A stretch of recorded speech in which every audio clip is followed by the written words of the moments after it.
All right, welcome back again for our makeup session, which will now be episode 11.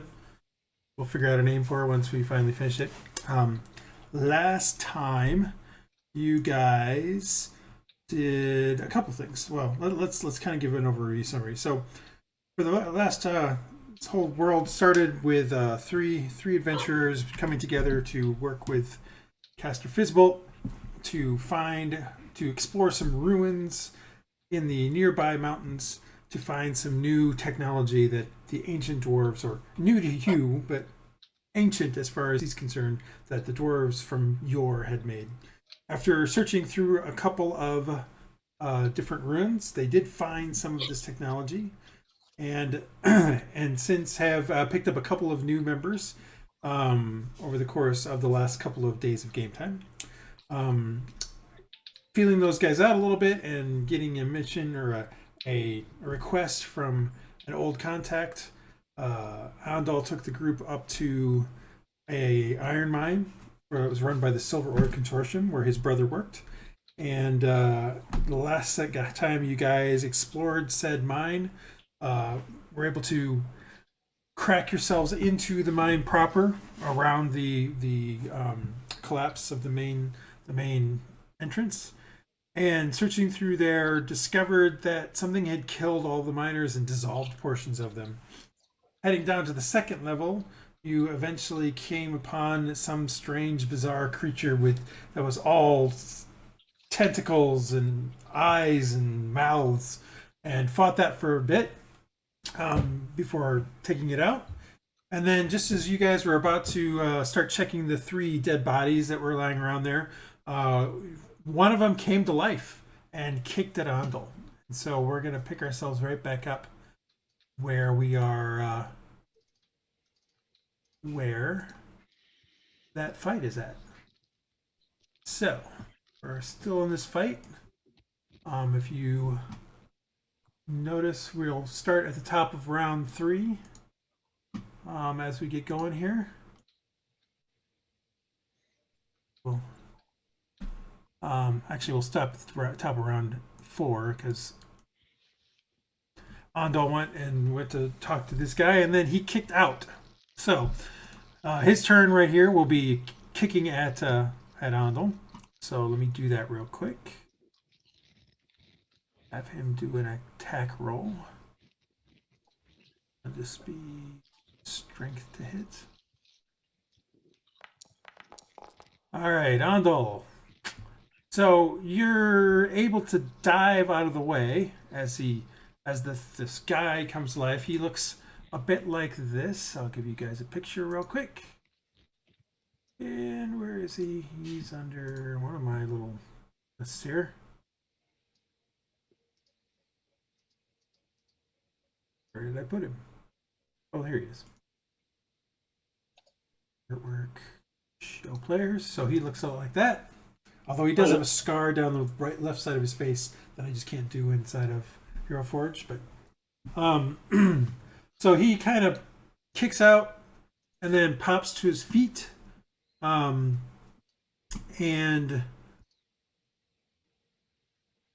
because he kind of kicked at you, he's going to do a quick...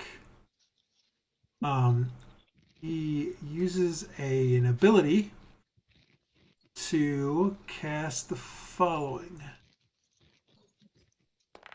And he casts that at you. But he only gets a regular... Wow, that would have been a horrible crit if he had actually hit that for real.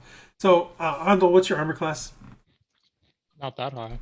So, it's only a 20. He doesn't have advantage on this. But he kicks out at you. He hops to his feet. And then he basically just speaks a word. And out of his staff, this shimmering multicolored bolt comes flying forward and hits you. It does 10 points of... I need to roll a d13. 4. 3, 4. 10 points of fire damage on you. Ow. As it slams into you. And that is what he does his turn. You looking him over, you can see there's sort of I don't know. He's got a snarl to his face. As he popped up and said that word afterwards, he says, "Aha, aha! That was perfect, wasn't it? Wasn't it? Wasn't it? It was really perfect, wasn't it? Didn't you see how it did, Fitbit? Didn't you see how it did it?" And Who's he talking to? you're not sure. Now we go to Artemis. So This guy's strange. it shows game still paused. John, move a little closer to the mic. I can't quite hear you. Okay, it shows the game still paused. Is it still paused? Still have no idea what you said. Sorry. Is the game still paused? Oh yeah, it is. Sorry.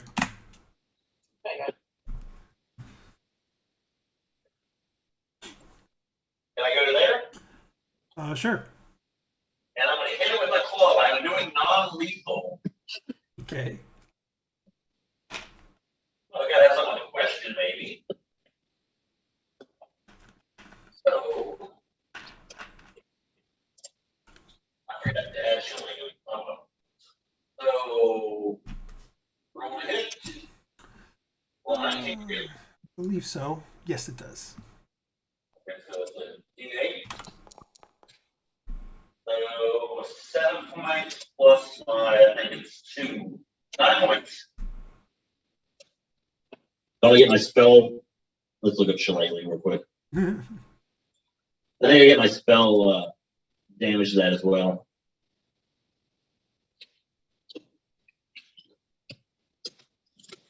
And that is what I do. Seems like I pick +2, it doesn't matter. Okay, I hit D8 magical. No, so it's just 7 points. Okay. Oh, we attack and damage rolls. So my spellcasting ability, which is +3, so 10. Okay. Alrighty. And Silva. You kind of hit him with the club, and he goes, "Oof!" And he says, "Fizzit, why are you not helping me? Tell me about these things." But Silva, All right. Let's see. Yeah, I'm gonna shoot him with a gun. okay.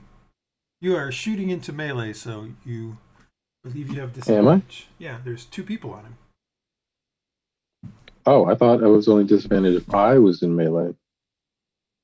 That's what I'm checking. I I always forget which way this is. didn't. Da-da-da-da. Oops. Changed attacks. I always miss this one. So I have to look up. Always mess it up.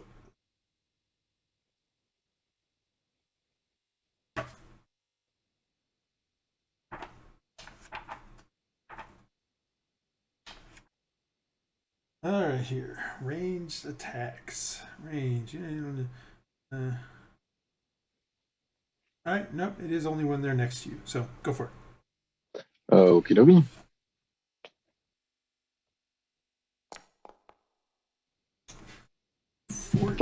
It's 15. All right. Why is it 15? It's actually 15 because of +1 from my repeating shot infusion on the gun. Okay. It's a +1 to attack and damage. Okay. Let's see here. It is you guys hear a deafening shot ring out through the an echo through the tunnels, an explosion, and the bullet falls true, but as you see it come and hit, you see sort of a bluish, yellowish, greenish energy kind of just dissipate along the thing, and it just drops to the ground in front of him. Huh. Well, dang it. Definitely hit him. Like you were dead on. It just something stopped it. Okay. And from your expertise, it was definitely something magical stopped it. I will also say that. I will tell as a bonus action, tell my homunculus to use his attack on his turn, which I will do now. Mm-hmm. Hold on. Where is his stats? There we go. There we go. Okay. So, oops.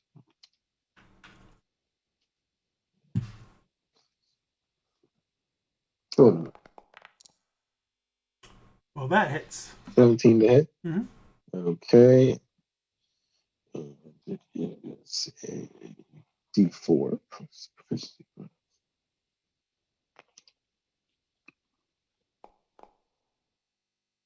Grant a low one. So that is our what is our proficiency bonus? 2. 2. Okay, so then it's 3 because it's D4 plus proficiency. I Okay. forgot to write it. All right. Let me see. That's his turn, so I'm done. Sealgair. Yeah.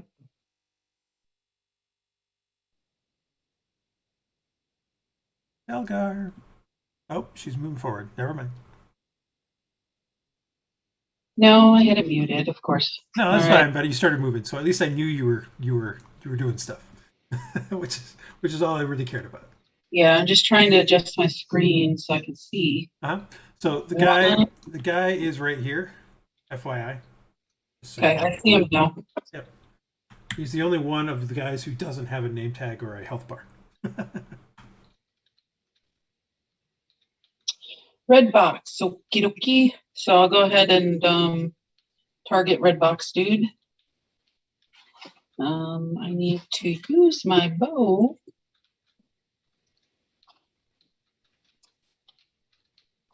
Inventory. And short bow.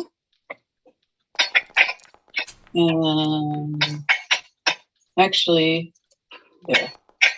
Because it's more. Actually, subtract the second 4. Disregard the second roll. Okay, so 15 to hit, is that correct? Yep. All right, so your short bow does the same thing as what Silva's bullet does. The arrow streaks true, but right as you think it's going to hit him in the chest, this spider work of bluish green, yellowish energy kind of hits that, and spider works across it, and then just falls to the ground. So does it matter that I have my blood curse on the bow? Only It ignores AC from shield. This isn't a shield. It's not a shield spell. Okay. What about my hematocrit damage? I do an extra D4 hematocrit damage. Yeah, if you do damage, yes, but you didn't do damage. You didn't hit. Okay. Oh, okay. All right. Yeah. All right. Anything else you want to do? Use my movement, use my stuff. I guess I'm good for now. Okay. Morgoth. Okay. Wait, For some reason, you have some kind of. dirty? Okay. What do you have on you that's. Me? Yeah, you have some kind of mark on you. Oh, yeah, no, I accidentally put that on Alright. the last time we played, and I forgot to take it All off. right. That's fine. I just want to make sure that's what it was. Anyway, All right, it is your turn, brother. yes. 1, 2, 3, 4, 5. Okay. I'm gonna non-lethally attack him Okay. with my sword. Okay. Yeah, there it is. Okay. Ow. I don't suppose it's 7 hits, does it? 7 does not hit. No. I do need to check something though. Oh well. Oh bother. Okay, I am doing it right. For a second there, I thought I was doing something wrong. Okay, I'm done then. Okay. It is now Andal's turn. Trying to remember what I have. Well, a lot of damage. That's what you have. Yeah, I just got bopped. I'm just trying to remember. I don't think I have that yet. No.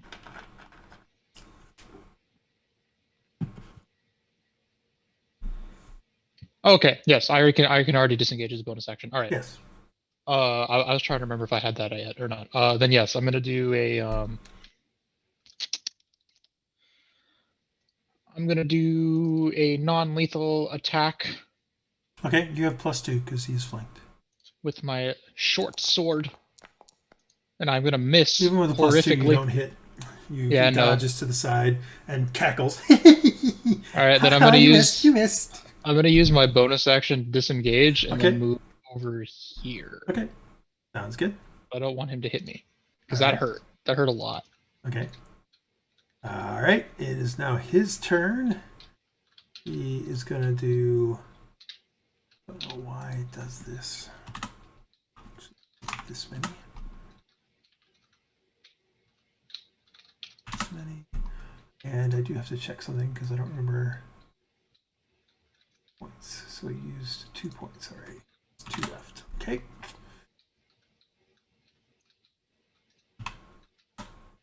Okay. How much does this cost? Okay. He does the following. He is going to cast this.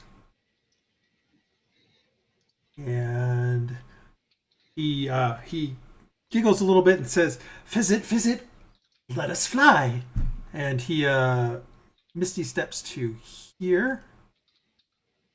It's 30 feet, right? Yeah. Yes. So 1, 2, 3, 4, 5, 6. He misty steps to there.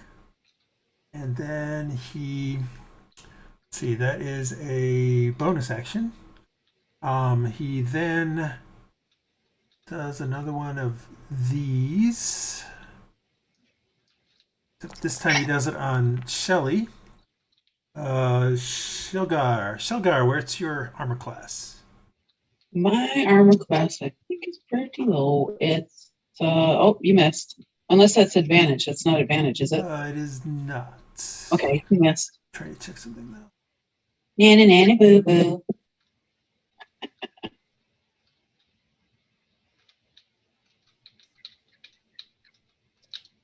I don't think we had work in that.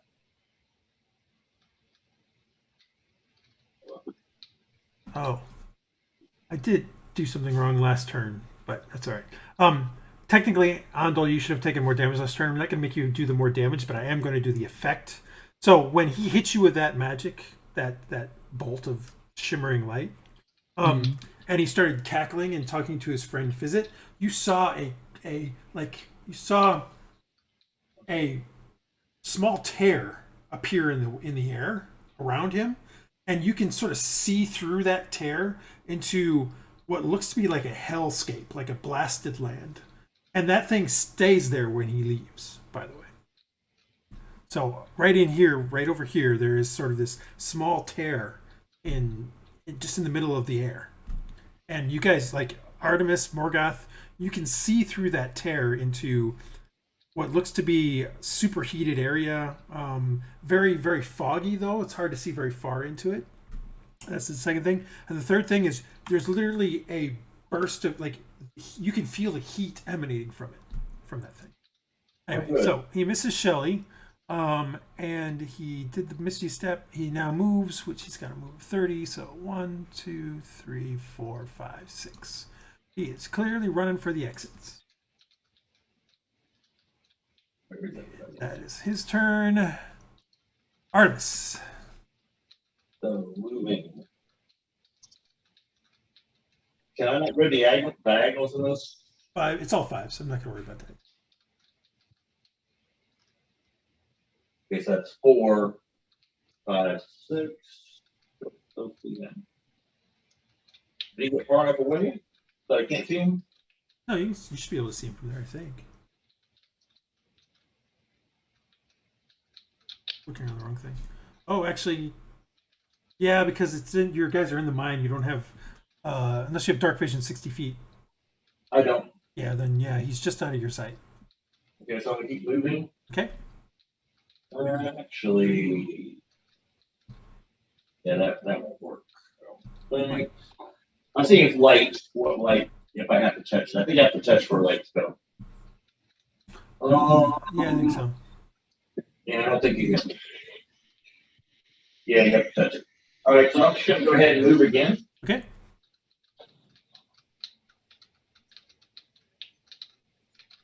All right. Okay. You've caught up to Look back. He's over here. it. Now I'm done. You still have a bonus.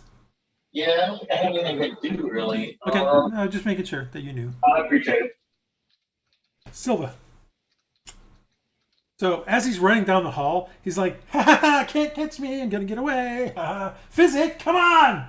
Catch up! Okay. I will, because I can still see him because I have dark vision 60 feet. Yeah, you can see.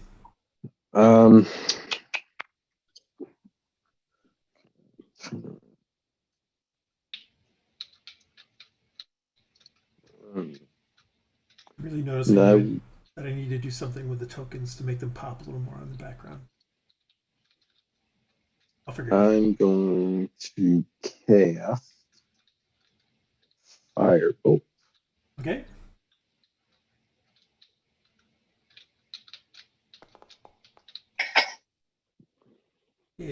You cast it and it just goes past him Dang it. as you shoot your little firebolt thing. Well, I will hand tell crossbow or whatever it is that you fire it with. Yeah, I will tell the homunculus to do his thing. Okay.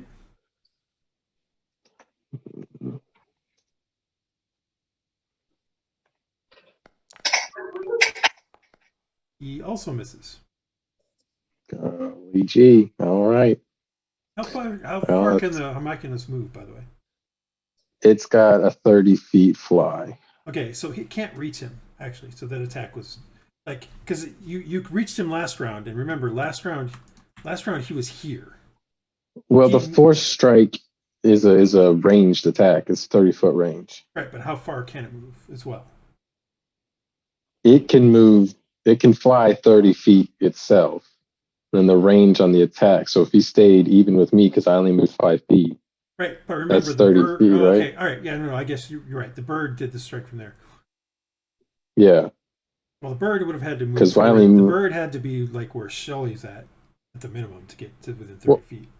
Previously. Okay. Remember, there's a previous turn. Yeah. So. Whoops. Sorry. Yeah, I think you're fine though. I'm just making sure. Yeah, because it's. I think it's like 10, 15 feet to get where I'm at. Yeah, it's fine. All right, cool. Okay. Well, he misses anyway, so it's all good. Shelley. Okay, well, I guess I'll try to bow him again. Okay.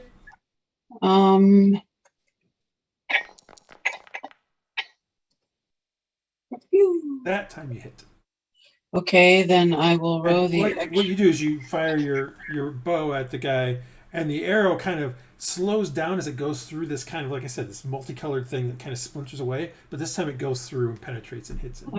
And then the extra 3 for the blood curse damage. So that's 10 points of damage. 3 is magical piercing. Yeah, that's fine. I need something.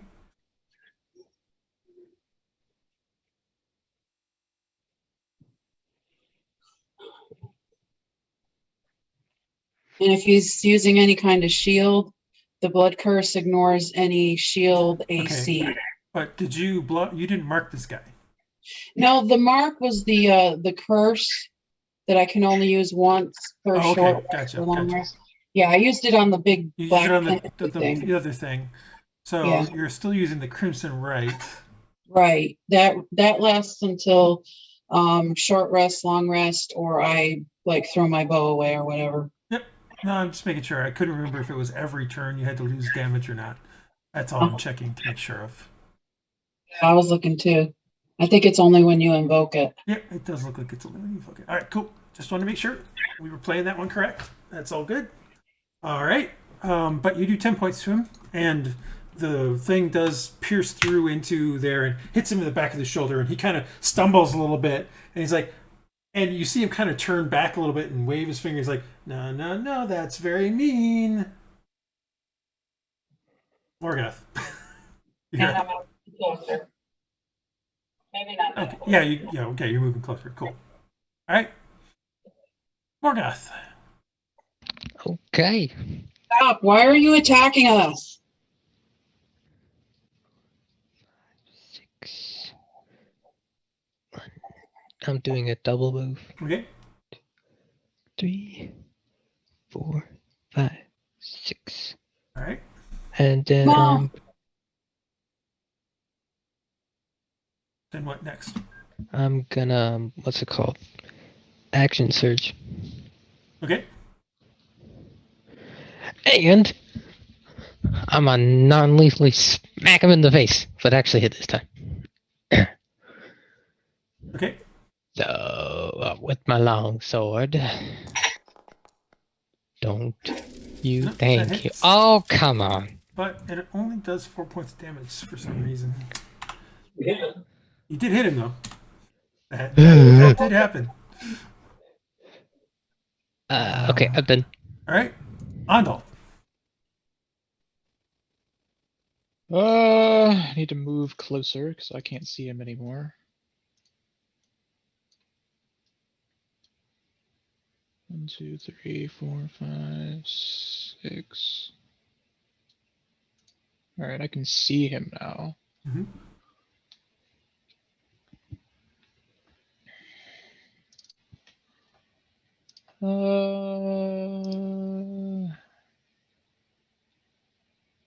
Why are you using Shelly to figure out your distance? Oh, Shelly's figuring out her distance. Never mind.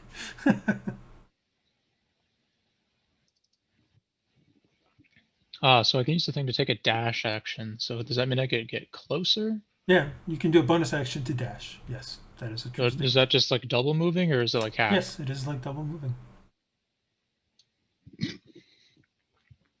I'm gonna stab him again. Okay.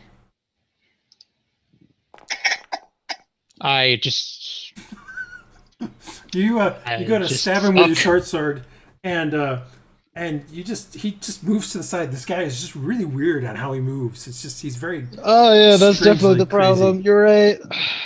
All right, this guy's turn.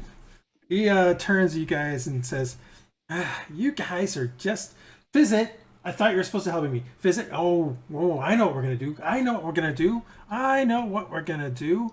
And he. Herb, I know what we're gonna do today. The following. First thing he does is cast this at Morgoth. Maybe. Actually, no, not at Morgoth. It's Shelly. Sorry. It is the disadvantaged one because he is in melee combat. So that's a 19 to hit Sealgair. Ow. Does hit. However, it only does 2 points of damage. No. But it does 2 points of. Got to tell you how much. Oops, I did it wrong. Of what type? 10. 2, 3. Of psychic damage. 2 points of psychic. You got a headache. I do. And he because I screwed this up last time, I'm going to assume that he got the thing this time, so I need to roll this.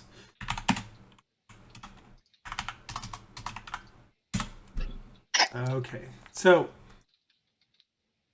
he gets that, which is correct. So, let's see here. Reality around him destabilizes.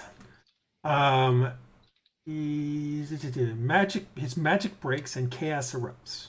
An immense blast of magical energy radiates outwards from him in a radius equal to 10 feet per multiple of 10 damage from the explosion, so a minimum of 10 feet. All creatures caught within 10 feet need to make a charisma saving throw. So that'll be Andal, Artemis, and Morgoth. I'll give me a charisma saving throw. And then you guys will take 1d6 force, so actually 4d6 force damage. what? Actually. It's his level. I'm trying to find his. I gotta remember his level. He is. Yeah, he's 4th level sorcerer. Okay. Oh wow! Jeez. Wow. What the heck? You cheated, How am man. I cheating? You saw it roll. So Did we? I got three people in class. 3 people around him take 23 points of force damage. Wow. I can't do anything died? against this, right? No, not. It's just. It's if you make the charisma saving throw, you'll get half. So the charisma saving throw is, I believe, a 13. Never mind. Yeah, it's a 13. Doesn't matter. You got a 0. You rolled a 1. Nice. So, I mean, this is what's happening. You guys are getting a chaotic surge is what's happening. So, I wasn't expecting 3 6s and a 5. Well, I made it. So, Andal made it, so you'll take 11 points of that damage. It still puts me to 0. And the other two take 23. Yeah, that puts me down. And if I'm not mistaken... Because I was at 8, so... No, he does not.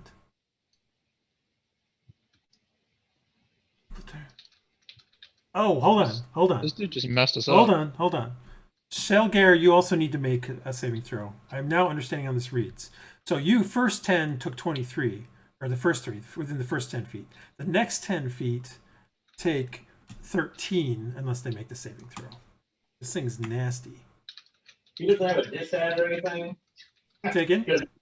He doesn't have a disad or anything because they're next to him? I know he doesn't, but I'm just trying. No. The disadvantage was on the Chaos Bolt. Yeah. And I did remember that. All right, Silva, you'll also need to make a charisma saving throw or take. So I did. No, Shelly, you'll take 6 points of force damage. Silva, you're going to take 13 unless you make a DC 13 charisma save,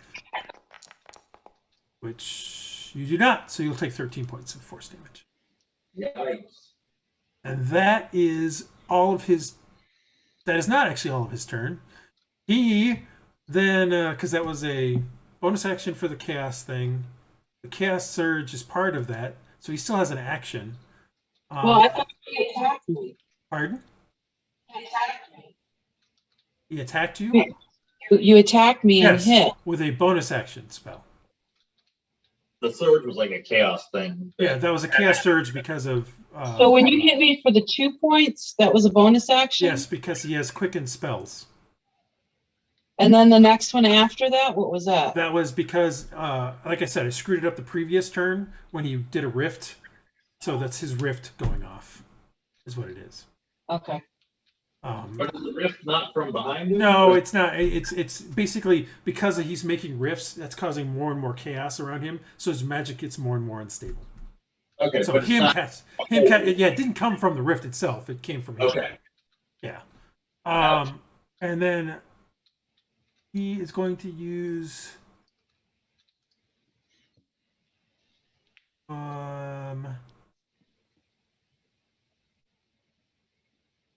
this thing on Morgoth for 5 points. Magic missile. Oh, hold on. I'm going to do 2d4 more because plus 2. Because it doesn't do the right number of missiles. So that's a total of 10 points to you.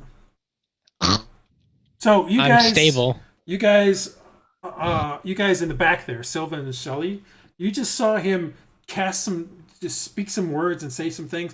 It reverberated in your head, and then suddenly it's like reality itself detonates around him, and this wave of pure chaotic energy comes flashing through everybody, and then he follows that up with a magic missile on Morgoth. And now that everybody's down, he runs. Does the chaotic energy hit him too? Pardon? Does the chaos energy hit him too? Is it only that? No, it's away from him, unfortunately. 1, 2, 3, 4, 5, 6, and that's where he gets to.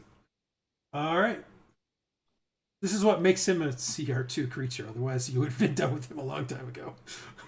Let's be fair. Well, he's got tons of hit points, but we could have pretty good. No, he's actually pretty close to being dead. Actually, to be fair, he has like 6 hit points left. And it doesn't help that I'll be literally. perfectly honest with you, he has 6 hit points left. So Doesn't help that I've missed yeah, twice. if you guys had hit a couple more times, I've rolled literally 2s and 3s on all of my attack rolls. Artemis, you roll your d20 Yeah, for. the death save, and it's not. Oh, That save button on here. I thought I had one created, but apparently I did not. well, you could just hit death save on your character sheet, I think. Like if you click on yourself, Yeah, that was right. you can do saves, and it does have. I guess it doesn't have death save. Just roll a d20. /R / R d20. There's a way to do death saves. I don't know why it's not showing. Oh, I'm not seeing it because I don't have it. 20. You are at 1 hit point. Or you're Exactly. That's better. you're at 1 hit point. Nicely done. Nicely done. All right. Silva. This guy is clearly trying to get away still. And he just pretty much decimated a whole bunch of people in your party. Now, to be fair, he can't do that chaos thing again. So. Yeah, that's consolation. He can't murder us all a second time. No. Okay. And you guys also just got really unlucky because he's only like I literally rolled a 1 on the thing, so you guys got unlucky. But like I said, he doesn't have very many hit points left, so I'm actually shocked he isn't down already, to be fair. Hey, when you miss as often as I do.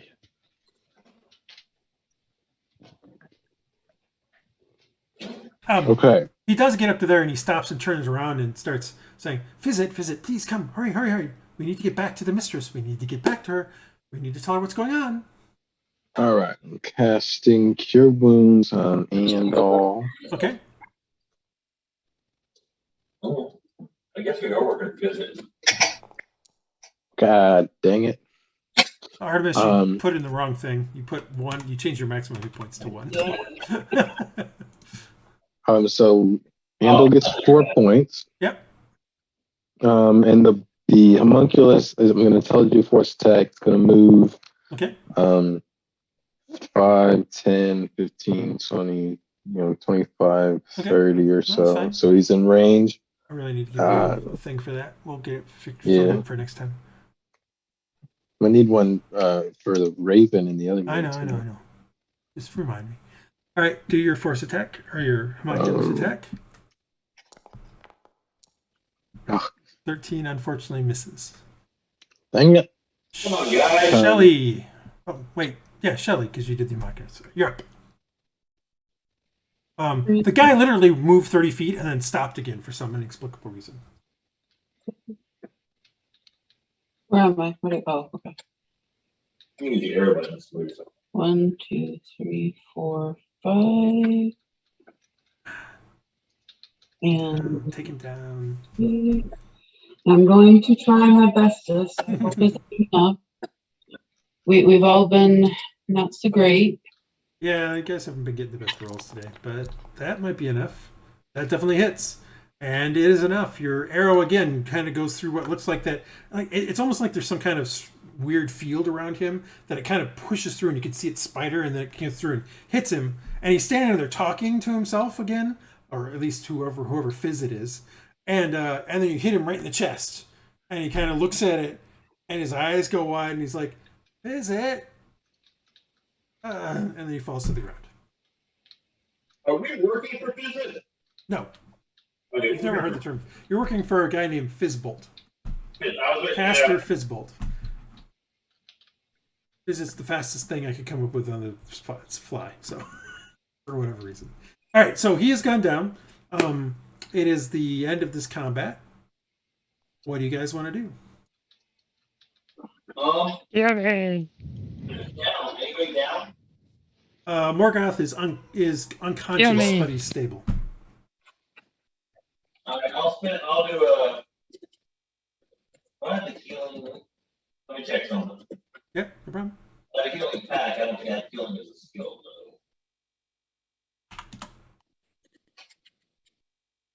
though. Okay, so I'll cast healing word on him.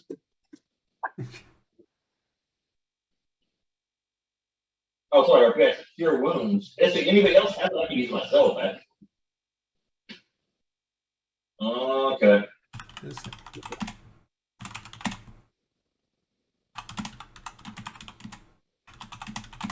So 4 points back. To who? Go back. Thanks. Down.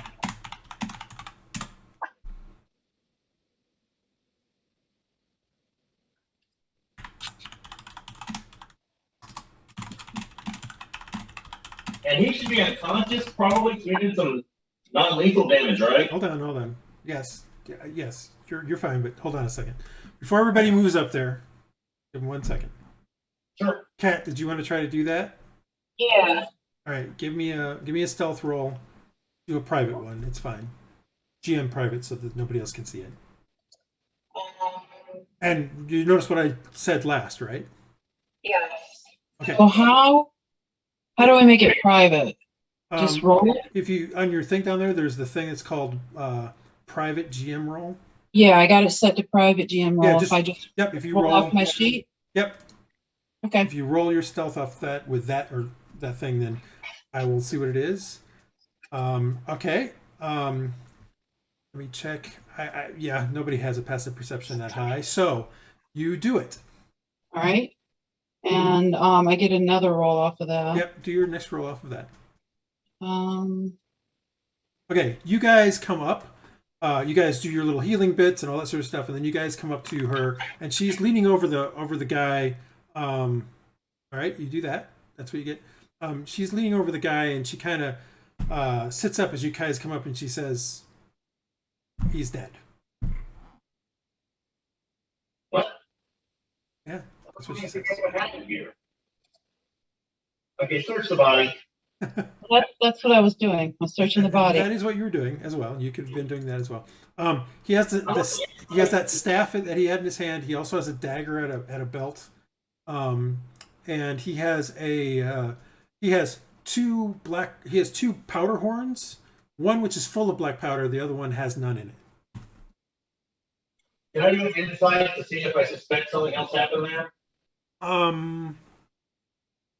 Your passive perception wasn't high enough for something, but you can as you're looking over, you can give me a perception roll. It's not an insight here in this case. Okay. As you're looking over, it looks like what that arrow, the last arrow, definitely just took him too close to the heart, and so that on top of the other arrow that's sticking in him was enough to take him down. Okay, so I'm up here now. Ow. Good thing you brought him down. I thought he'd kill us all. Yeah. So did I. So, there aren't any, like, on his pouches or anything, or any notes or anything? No, not on him, no. Okay, I'm gonna go search the other two bodies. Okay. Are they still on the map? I can't see them, so I keep. Yeah, they're down towards the bottom. They're down where you guys first met the other guy. I just don't have the bodies on the map. So. Okay, right in there. Where I'm at now? Just your right. Yeah, right in there. Okay, I'll search the bodies. Okay, similar to the other guy, they have a dagger each, and they each have two powder horns, one with black powder in it, one without. So they're gonna blow holes. Yeah, I mean, based on what you're thinking is that clear that they used the one already, and then they had the other one for who knows what.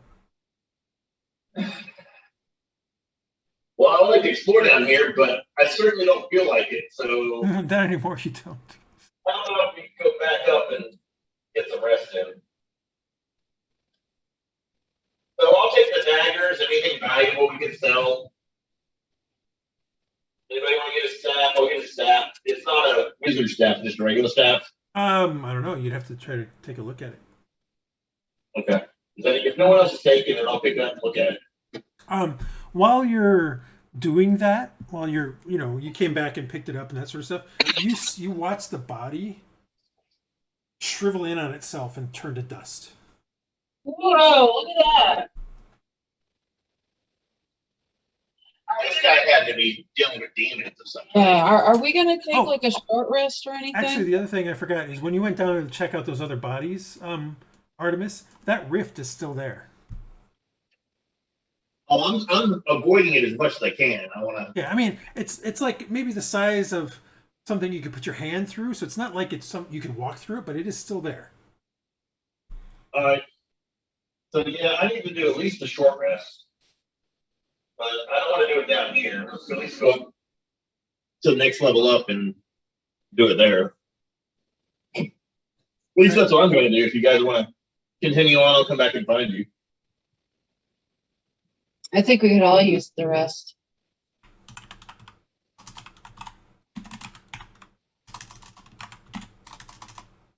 I think that's where the platform was. Yeah, it's in the where all of the things go together. Everybody coming up?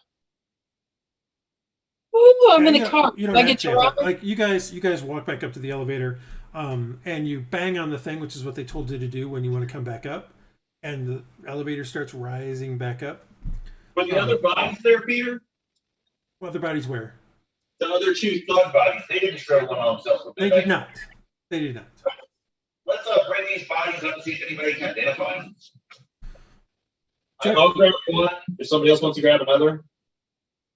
All right, so you guys are taking up. You took all the daggers from the three of them. You took the staff from the one guy, and you're bringing up the two bodies of the. One was a woman, the other one was a man. Yeah. Yes. Okay. Anybody want the gun? I'll take one of the gunpowders. Probably when we need to show them. And there's 6 powder horns, 3 of which have gunpowder in them, or black powder, I should say. We should just take them all. No, you can. I just letting you know and recapping it for myself for when I watch the video and All the rest. Yeah, that's true. So we can show them one and keep the rest. Or just show them the empty one. A couple empty ones, so they knew that they blew it up. Mm-hmm. Do we have a place to hide these, Peter? Do you want to what? Hide the powder? Yeah, the powder horns. I mean, you can put them in your stuff. You can. It's not like they're going to search your stuff, as far as you know. Okay, let's do that. All right, so you guys slowly get cranked back up. It takes maybe about 10 minutes. It's faster to go down than up, but it's still. Ow. And then you get back up into the top, and we'll go back to the mine map for you. There we go. You head back into this map, and you're up into there. So you're there. You can hear when you get up to the top there, and you know the echoes from the cranking go away. You can hear what sounds like some kind of work going on down this hall. So it definitely sounds like they're trying to clear this out again. It's very muffled, and like I said, this is where the edge where you guys got through. So, what do you guys want to do next? Short rest. You want to do short rest here? So where other people can see us, I'm going to go back through the tunnel and get on the main air. You're going to go through here and then come out. So going through the tunnel, you pass through because you kind of crawl a little bit. You didn't make a huge tunnel. It was enough for, bigger than a halfling, smaller than a dwarf. So you crawl through there, and as you get through, up ahead, you can hear the dwarves hammering it out, trying to make it wider. Getting to them, they stop and get out of the way, and then at that point, well, actually, first when you get out of here is where you see Igneo again, and he's the one that helps you get through. You guys want to go all the way out, or just out into this kind of tunnel in here? Well, I was going to show the bodies at the okay. guys up front. All right. You point out the bodies to Igneo, and he's like, "Huh? Okay. It just look like normal miners, but okay. Here, let's try to get them back out of the mine." So he starts helping you, carry them out of the mine. Okay. And you guys eventually get them out of the mine and into the, near. He takes them over to near where the office is, and lays them out. And you guys lay them out, and Callum comes out of the office and looks at you and says, "Did you figure out what was the problem?" Well, looking at Andy, that's his brother, right? Yep. Motioning for him to talk. I'm woozy because that hurt. Both all of you, Lucy. We went down to the bottom level and found exactly what was her name? Well, you found the halfling Arabelle first. Arabelle, that's her name. I was trying to remember her name. All I could think of was Isabel. I'm like, I know it ends in Bell, but it's not Isabel. We went down to the bottom because she he's was already not seen. At the bottom. She was on the first level. No. I was telling him what we just did because he knows Arabelle's here. We already talked to him. Yeah. We went down to the down below, went over to that big chasm that you guys had just gone to, and there was a creature exactly as Arabelle described it. There was no way. Really? It was jet black. It was just some chaos monster thing with a whole bunch of tentacles and eyes and mouths. It literally was exactly what she said. Oh my God. Just a mound of eyes, tentacles, and mouths. Are there more of them down there? No, it was just the one that we saw. Are you sure? You searched around some more, right? Yeah. we looked around a little Okay. bit. See, we were gonna search everything, but we had found the 3 people Arabella talked about, the 3 humans. We brought up the 2 corpses of the ones who we could bring up. We brought them with us, right? They're here. Yeah, no, these Down. These 2, and then the guy with the scar wasn't dead. He tried to escape and almost murdered 3 of us. I think he was some sort of magic user. He was speaking words and things would happen, and then he did this giant this wave, and it knocked 3 of us just completely out. Okay, so at this point, anybody who wants to give me a knowledge arcana check, and then he kind of looks at you more closely. He's like, "Oh wow, you guys look pretty beat up." Yeah. Take a bit of time, take a bit of a rest. I probably need you to get back down in there and see if there's anything else, because I can't really open the mine if there's more of those creatures. Definitely. We're gonna need some time to rest before we can go back down. All right. Take your time. I'll Igneo and I will look at these people over here. They look familiar. I think there's a group that I hired maybe 4 or 5 days ago. Oh, that's it's over. Artemis.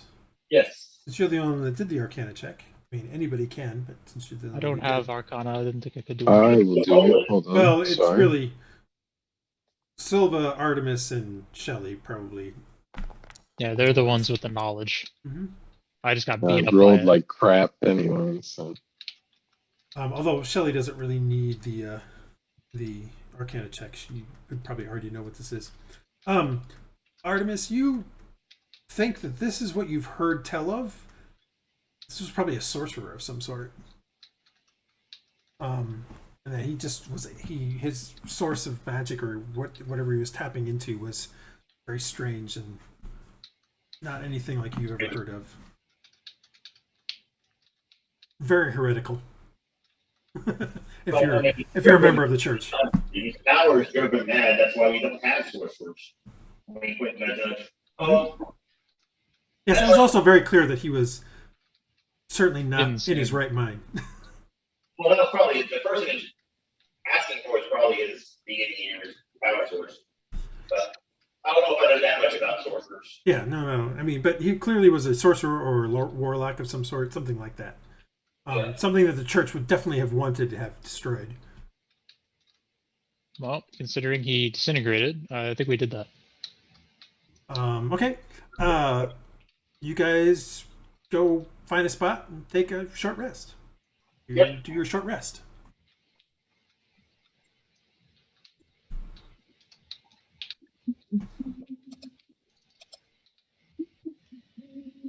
You want to spend any hit dice? By all means, go for it. I'm going to spend both my D12 and my D8.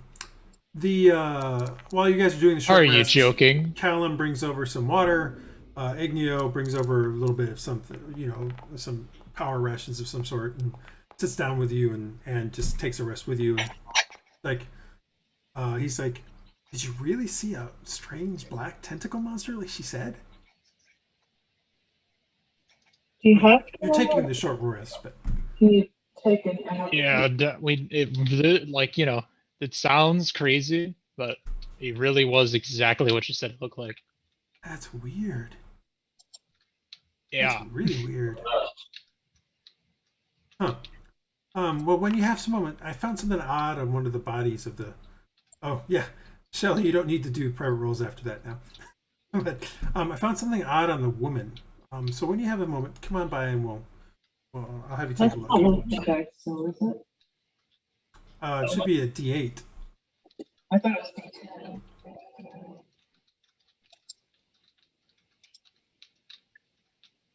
It's only giving me D6. That is a modified class, maybe it's. 1 second. You should have a D10. That's what you should be having. Let me check. Yeah, it's only giving me D6. Oh, here's why. Because we never set up the hit die properly in the thing. Oh. So now I have changed it. That should fix it. I will make it so that you have not used any, and you can drew it again. Oh, thank you very much. So roll again. Now when you do it, it should go. An item for the shillelagh. There you go. You got 7 back. 22. What was that, John? Can I create a custom item to represent the shillelagh instead of having to roll the dice all the time? Well, no, you don't. I would not do that. There's the new version of VTT here has these things called effects. So what we need to do is we need to make it so that when that spell is cast, it applies an effect to your weapon. Okay. I just need to figure out how to do it.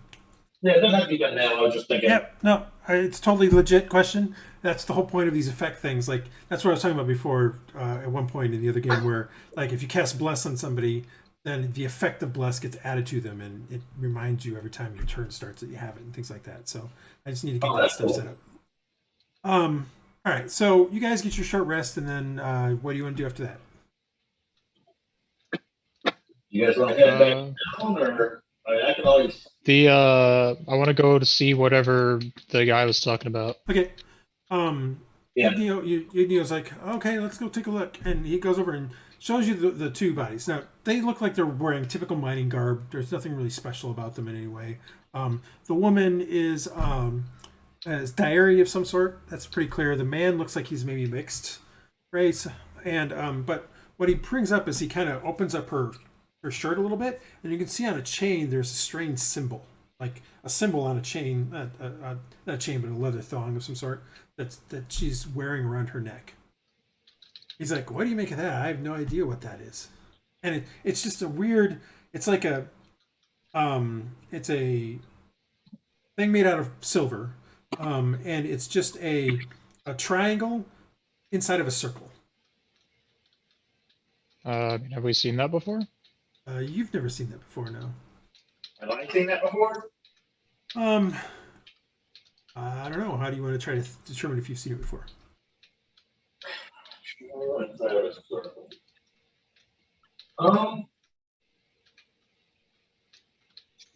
Let me look here. See, perception, persuasion, history.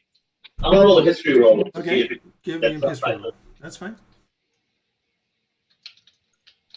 An 11.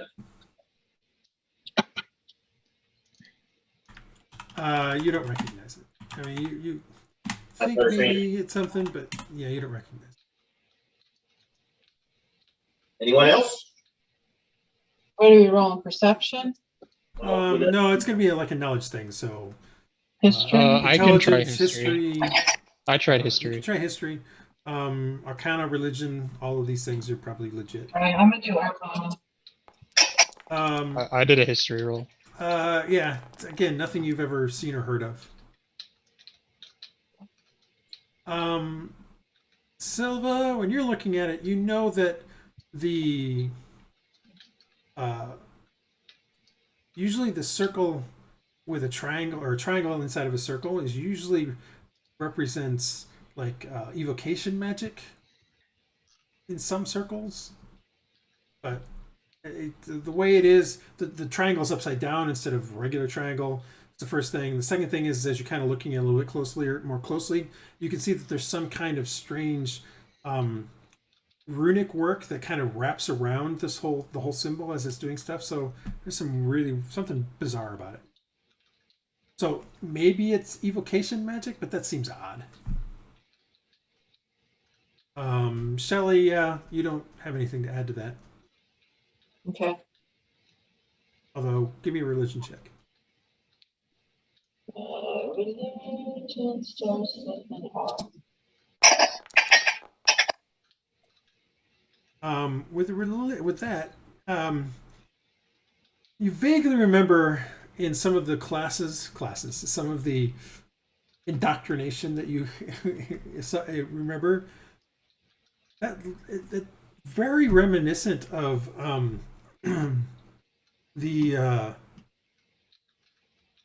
there's portions of that looks familiar in the sense of they look like, I gotta find the sheet. 1 second.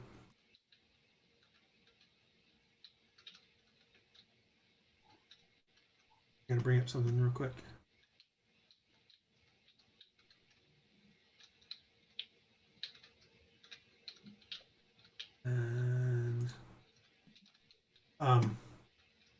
Sorry, I wasn't expecting this.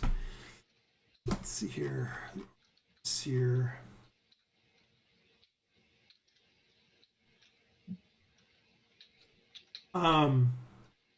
There are similarities between that symbol and the Order of Valor. And that is one of the one of the orders of Seer. So something similar to that. It's not exactly that. It's not like it's a circle with a upside down triangle in it, but portions like the symbol for the Order of Valor is an upside down triangle, but just not in a circle. It's an upside down triangle on the normal symbol of Seer, which is basically a blazing sun. So that's why it's similar. Like, think about it for a second. There's a triangle on a sphere. In this case, it's a more radiant kind of looking sun. So something like, I'll try to draw this real quick.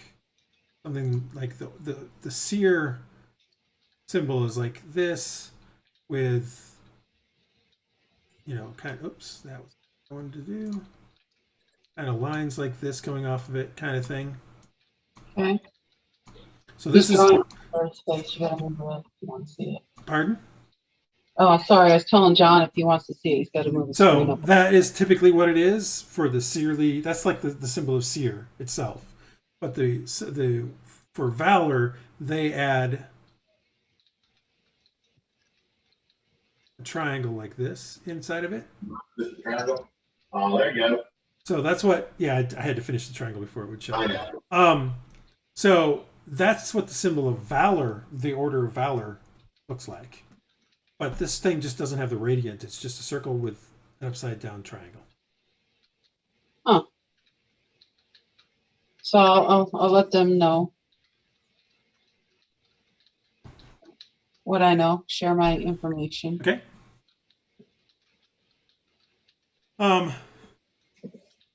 That's all you know at this point. Anything else you guys want to do? Or look through? Now, I will remind you two things. One, Callum did offer to pay you something. Two, Callum just asked, was before this rest said, hey, he really wants you to check out the rest of the mine below.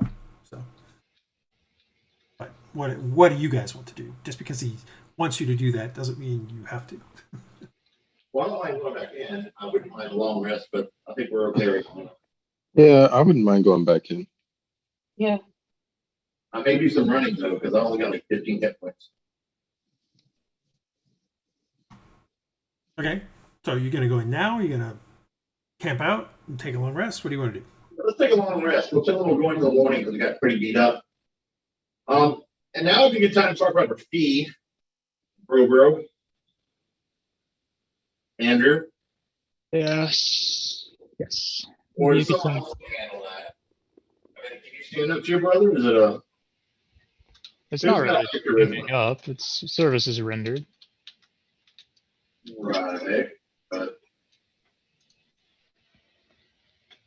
how much did he offer again? I forget what he said when we went in. It was 100, I think, or was it 500? No, it was 100 100 for all of you. Yeah. okay. So I guess we have to wait until we're done with it. We did make a price then. Yeah, he said he'd give us 100 to clear it out. Yeah. So at this point in time, you're not sure if it's clear or not. I mean, yeah, we don't know. We'd have to. You didn't see anything else after those two things while you're hurriedly trying to get out, but that doesn't mean that there isn't something else in there. And it's also not 100% true. That rift was there when you left. That small rift. That's true. We have to do something about that, probably. Oh. But we did find the saboteurs, and yes, you definitely found it. this is a little extra, but whatever the party wants to do. I mean, I want to go regardless, but getting a little more money from the company to do it would not be bad either. So, are you going to go take a long rest? Or are you going to go down and back into it? I'm asking, where can we rest up? Because I need my spell slots let back, all 2 of them. He's like, well, you can Igneo, not Callum. And he was like, well, you can go over into the guard barracks over there and to have a rest. I mean, it's at this point in time for this is not a like you guys have spent maybe it took you about 4 hours to get up here. You got here around noonish, maybe a little afternoonish, and then you spent maybe an hour and a half, 2 hours. Well, it took you about an hour to get into the mine itself, and then about half an hour, 45 minutes to search through it. So you're talking about 3 or 4 in the afternoon, just because you've also spent the hour rest. It's up to you. You could try to go all the way back down to Ravensthorpe, or you could stay here in the barracks, or you could go back into the mines. Those are kind of your options that you got at this point. I think we stay here in the barracks.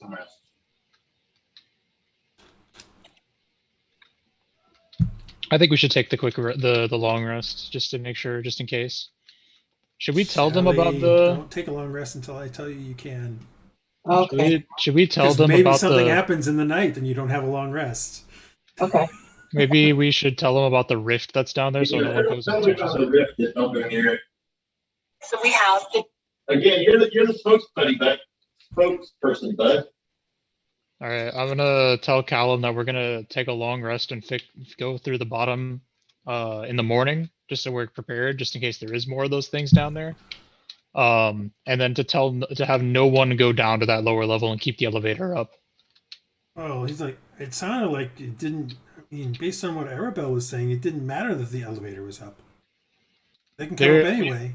It would be better for no one to go down there right now, though. So it's just easier if the elevator's up. I don't think that's a problem. Yeah. No one's going down there right now until you guys check it out again. But to lose an entire 12 hours is quite a bit. I'll give you an extra 50 gold if you do it now. Let me go talk to my compatriots. All right, Mr. 2 spell slot. He says he'll give you. We'll get 50 more gold if we do it now.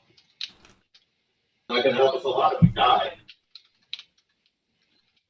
I mean, he's got to clear up the upper level anyway, so I mean, he sent his people down, and then we'll go down after them.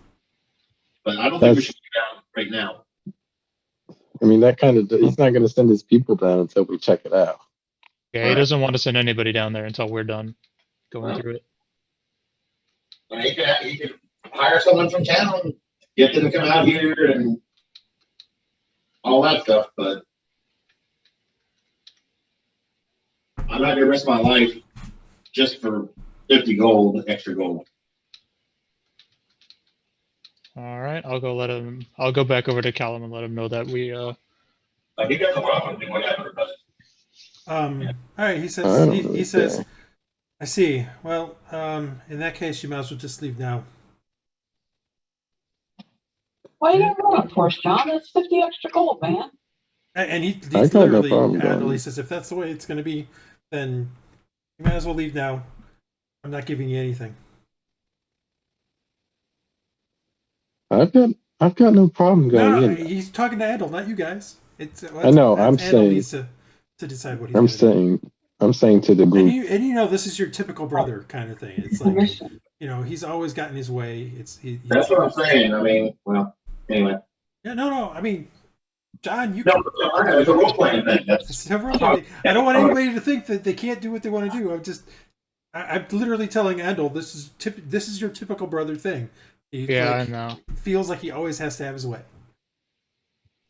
So he's trying to browbeat you basically into this. You have to decide. You guys have to decide what you're gonna do. I'm just gonna be up front then. When the guy was casting whatever the heck he was doing down there, he opened a rift to what looks like the underworld. So we and my group are not gonna go down there to make sure that it stays locked until we're sure we can handle whatever might come out of it. And I don't think you want to lose your entire, the entire bottom part of your mine, which looks very extensive, to the legions of hell. And I don't think any of the people you have here can handle it. I don't think at our present health and what we can do, what we have the ability to do right now, we can handle it either. So we can leave now, and if that's what you want me to do, then fine. but I think it's in your best interest and our best interest to wait a little bit, let us rest up, and then go back in to make sure it stays usable for your mine.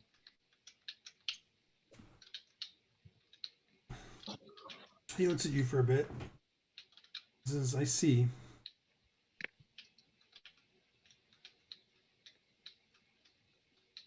Fine, stay your night. Finish it as quick as you can in the morning and get the hell out of here. All right. So, yep. And then he basically heads back into his office. What are you guys doing? It's always great to see my older brother. What? All right, so we get along. Well, spend the night. By the way, we need the money up front for the piece of this list again, which it sounds like he's going to. Like, get a piece of paper with it written down. Andal, you're 100% sure he's not going to give you any money up front at this point. Not after what you just went through. Not after what you just did. No. I'm just telling Andal that. He's pretty sure that's not going to Yeah, no, he's not going to give us any money until we're finished. Is this the right type? And quite frankly, getting the original 100 he said he would give us is probably, unlikely. No, it's likely he'll probably do it, but if we keep antagonizing him, he won't. So if we want to at least make some money off of this venture, we should just get it done as quickly as we can in the morning and then head out. It has never been the most personable of people. All right, so you guys put it mildly take and spend the night in the barracks with the mining guards. For the most part, the mine, it seems like now that they've made it through in one spot, they are definitely trying to dig out the main passageway in there. So they work late into the night. In fact, you hear noises pretty much the entire night. Every time, like if you wake up every now and then, there's still you can hear stuff going on outside and that sort of stuff. But you're able to get a long rest. So now you can take that long rest, Shelley. When the morning comes, and coming outside of the barracks, you can see on either side of the entrance here of the thing, you can see they've been piling up rocks and stuff like that. There's maybe, if this is like a 30 or 40 foot section they got to get through, you'd think maybe they've done maybe 20 based on the amount of rocks that they've gotten through there. And as you're kind of coming out and looking at stuff, and again, remember to do your long rest here, guys, because you definitely got. As you're kind of heading towards the thing, you hear sort of a crash inside, and some more dust comes flying out, and a scream. Oh, that's great. And then a bunch of people come running out, and the commotion. It sounds like sounds like a portion of what they were trying to clear out collapsed again, and crushed a couple of people. So what are you guys doing? That's as you kind of get out of the barracks. You kind of hear that and see what's going on.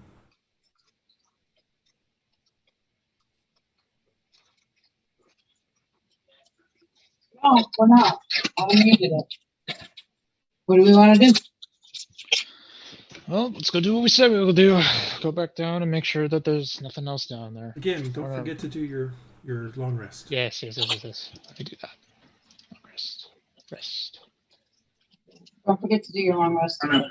I only get one of my hit die back. That's garbage. Yeah, it's only half of what you've used. That's garbage. But okay. So minimum of one. So if you've only got one left, you'll get one back. So white claps. I'm sorry, I was out of the room. Say again. White claps. Out of the room. It sounds like they were part of what they were restoring in the main tunnel. It just part of it collapsed again. That's all. Okay. Yeah. Igneo meets you at the door and says, "It says you really pissed off Callum last night. I don't know, never seen him that way. Let's get you in and out quick, so I can go get a break." He's now holding me responsible for you. So thanks for that. Sorry about that, Igneo. No. All right. My brother has never been the most grateful of people. He's not always bad.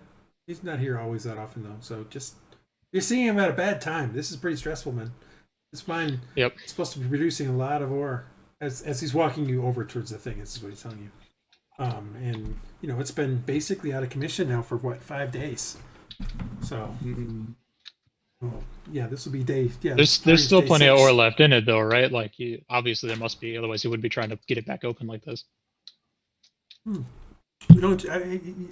So Pete will remind you that. Remember last session he was talking about they were hiring a lot of people because they found a new vein below. I don't even need to ask that because obviously he wouldn't be. Knowing my sibling, he wouldn't be trying this hard if there wasn't stuff in there. Yeah. So I just say clearly it matters. You do know that there is a massive vein down there that they were hiring a lot for, which is probably their hiring practices became a little more lax, and that's how these people got in the first place. Yeah. It'll be awful if headquarters finds out about that. Anyway. All right, so you guys come on through, head back in, and start heading back down below into the second level. I'm going to activate that map again. Not that you really need to do anything with it if you don't want to, but you're now back in the second level. If you'd prefer to go on the overview map, we can do that if you'd like. Just let me know which one you want to be at. I think this one's fine. I think you can see the level 2 map, right? That's just the tab. Yeah, you can always go to this one. It's not exactly as accurate as the other one is accurate. Like that is exactly how the mine is. This one, it's however it is when they last updated it. Just as an FYI. So let's do what we were suggesting last time. When you guys were talking about clear everything out. Do you guys want to start to the one to the northwest or the one to the north? I say we say one to the south till last this time. Yeah, let's do the north first, just so we don't get So you guys collapsed on by something potentially. Head along the tracks here, up into this mine area, and as you're going up in here, you can definitely. There's a cart on the track that actually has ore in it. Clearly, somebody was either probably pushing it back towards the thing whenever this explosion happened, and they ended up just taking off.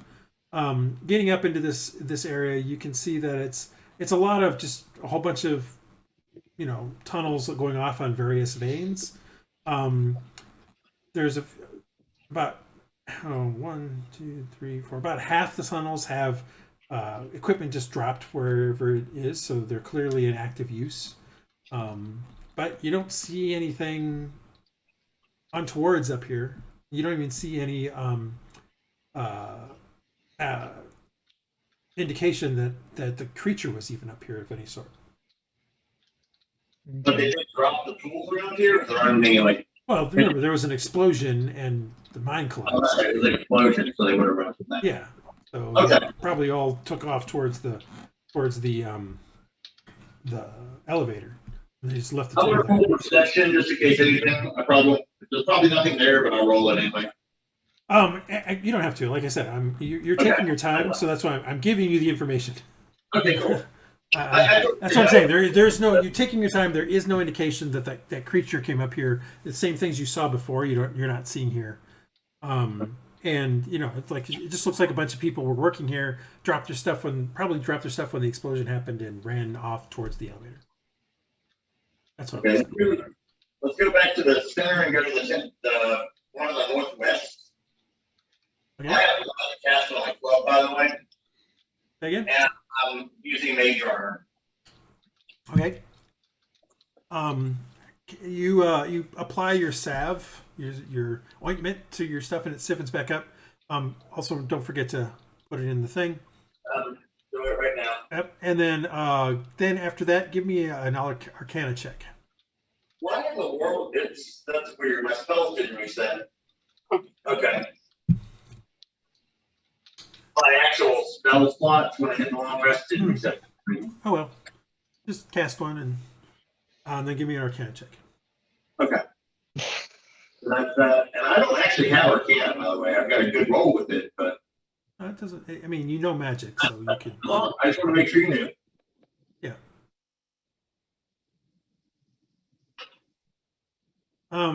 As you're applying that stuff and turning your equipment back into the hardened area, it suddenly kind of maybe dawns on you that maybe whatever that kind of spider webby kind of thing was on the other guy was probably something similar.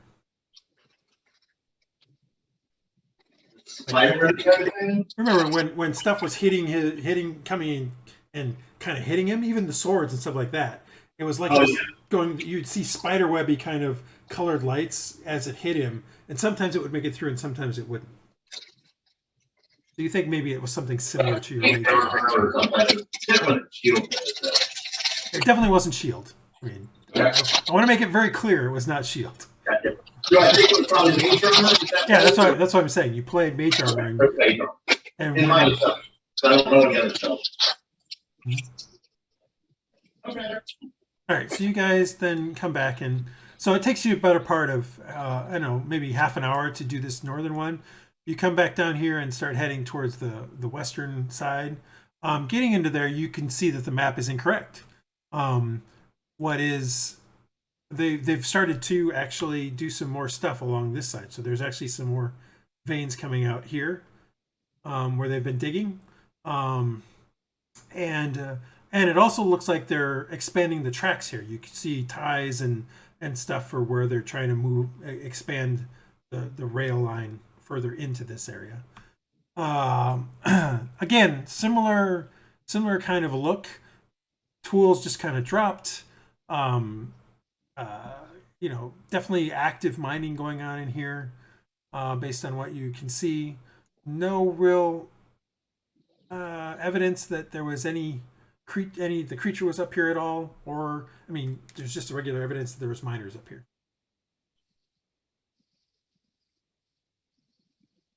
Okay. All So right. the new ore place is just new ore. It's just really doesn't look like it's broken into the new chamber or anything. What do you mean?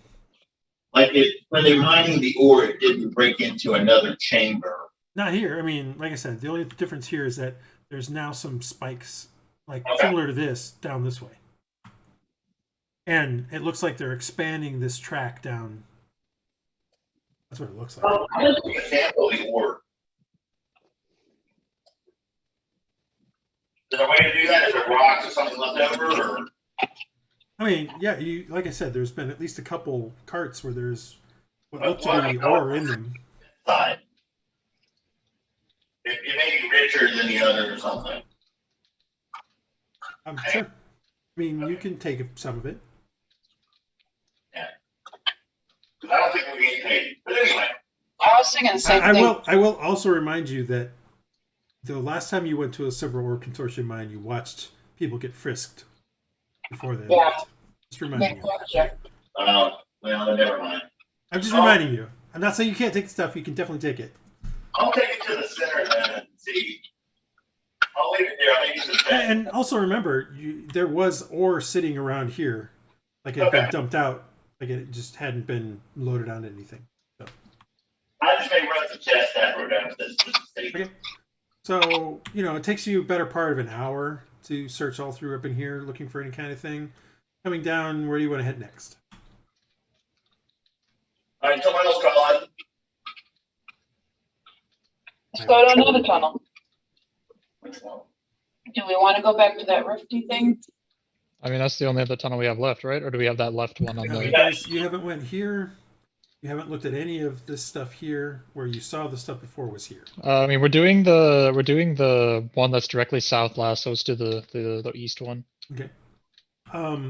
Looking through this one, I believe the map is relatively accurate for that one.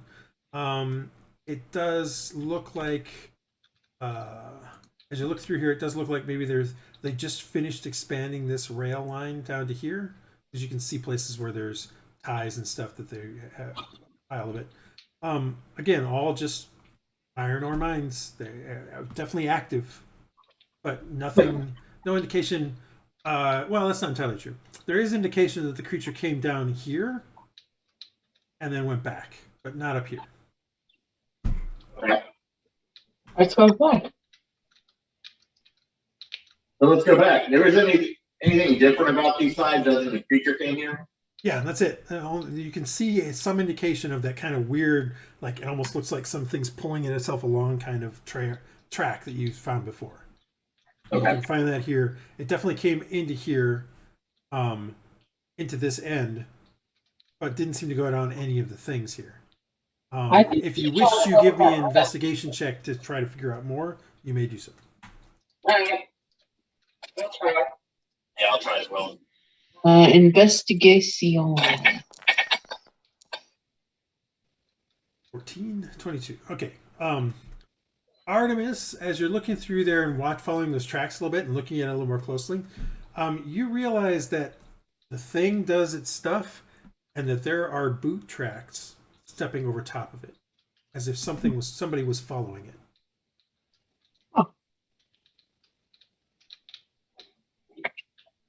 Okay. I'd like to make a mental note so I can compare it to the.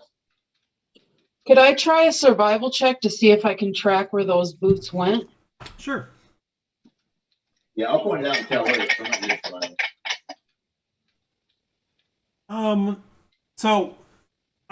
So I guess the best way to put it is that the thing came from here, came up from here clearly, came from here, walked down this thing, kind of went around in here a few times, and then came back. The boot tracks seem to follow it. So literally follow behind it as it comes back to here. Now you kind of lose it in here because you guys have been trampling around in there and a few things like that. So it's hard to tell where it goes from there, at least with that roll. Where did the guy die? Can we compare where he did his boot prints and where he ran away? You can try when you get there. Yeah, okay. I'm not saying you can't. I'm just saying that'll be on the it agenda. definitely looked like somebody was following it. Yeah. That is for sure. Or controlling it. That's also possible. All right. So that's what you find in there. Do you guys go into this section, or are you just going to go straight to? I think we should just go to the rift. Try to close it or something. Well, we've got time right now. No one can sneak behind us. What do you guys want to do? I'm at your mercy.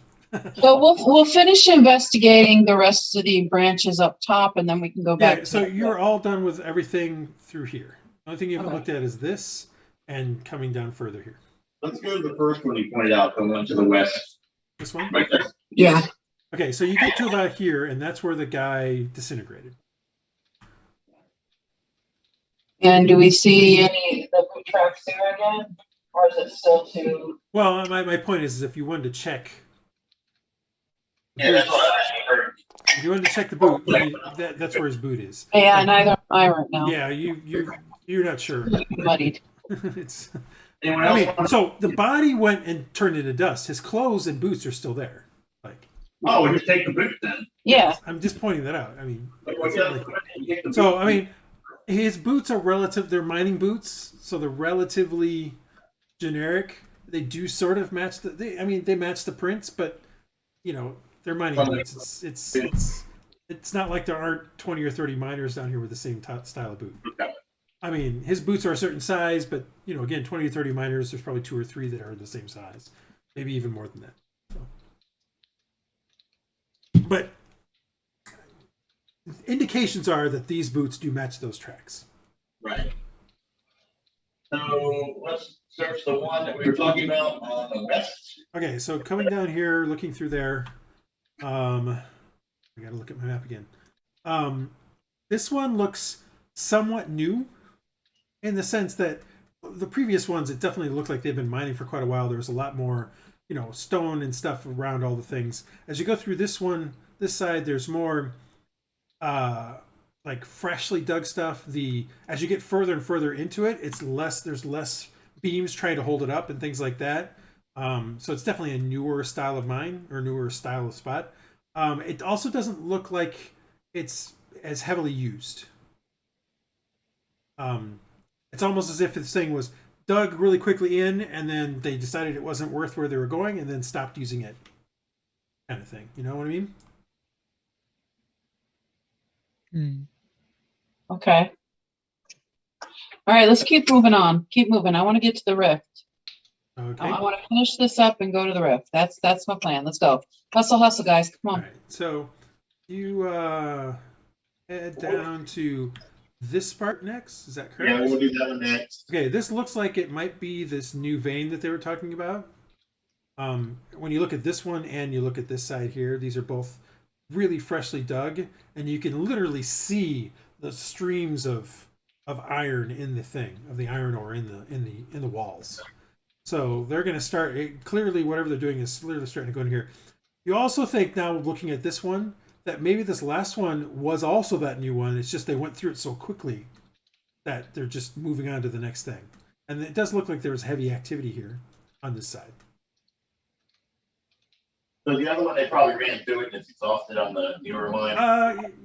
You couldn't see anything there, but you didn't. I mean, going all the way about here, you started to get concerned because there was nothing holding it up, and a few things like that. So unless you really, really wanted to go all the way to the end, No.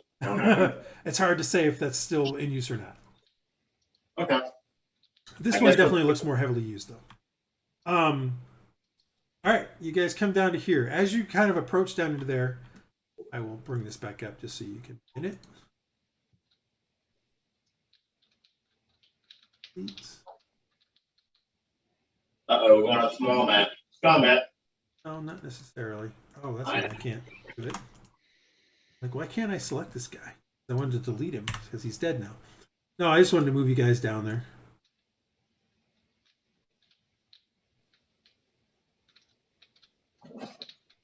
All right, so you guys get down into here, and as you get down into here, you can actually, I'm going to put you right here first. As you get to there, you can already start to feel the heat from that rift, just getting into there. So the rift itself is only, again, like I said, it's about maybe the size of somebody's head. It's not very big. It is right. It is right here. And you can see it. It's still there, even 12 hours later or 16 hours later. Would we know any kind of way to close it? I don't know. I mean, I was gonna roll Arcana to see if I know anything, or you guys can investigate it for a bit and see if you can figure anything out about it. yes. Yes. So start there. Okay. You look around at it and then give me an Arcana or an investigation check, your choice. Okay, I want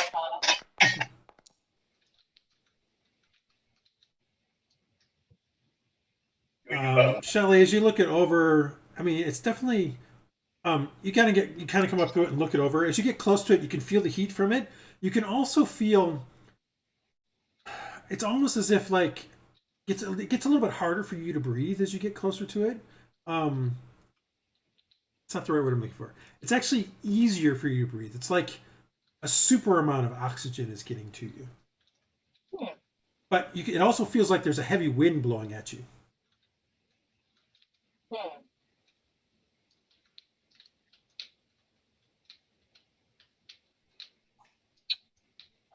Andal, same thing. As you kind of as you guys were coming down from here and coming down, you could actually start feeling a warm breeze coming through here. The closer you got, the more that breeze became more strong. Until as you get right up next to the rift, it feels like you're in a gale force wind coming out of it. Not a gale force, probably not. Like maybe about a 40 or 50 mile an hour wind. If there's like a clod of dirt something through it, what happens? You throw dirt through it? Well, no. What if I tie a rope to an arrow and shoot it through? That's perfect. Yeah, that's pretty good rope. So. What do you guys want to try to do? Hard to, with you two talking over each other, it's hard to tell what you wanted to do. Well, first we roll a Arcana investigation. So what does that give us? Well, Shelley did, and she doesn't. No more really than what you've got there. What I've said. Definitely hot. Looking into it, you can only see maybe about 20 or 30 feet in, maybe 50 feet max. It's hard to say because this wind is coming out, and it's hard to look at it for very long. The air that's coming out is very hot, but also as you breathe it, you sort of get super awake. Probably the best way I could put it. Super awake? Yep. Is the air coffee?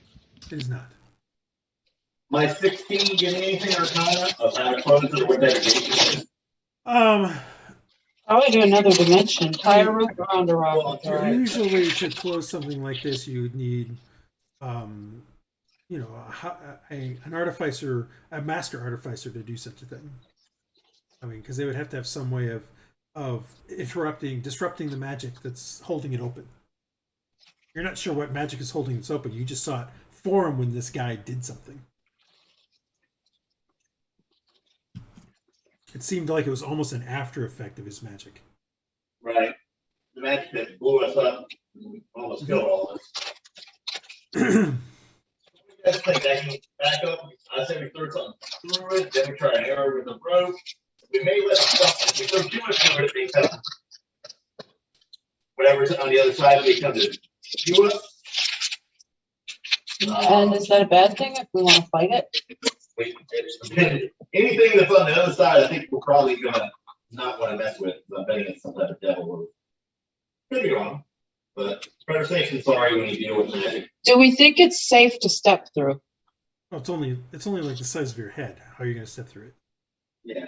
We could put our head through. You could do, but stepping through is not going to happen. Like Do we think we could put our head through it? Yes, but you couldn't step through it.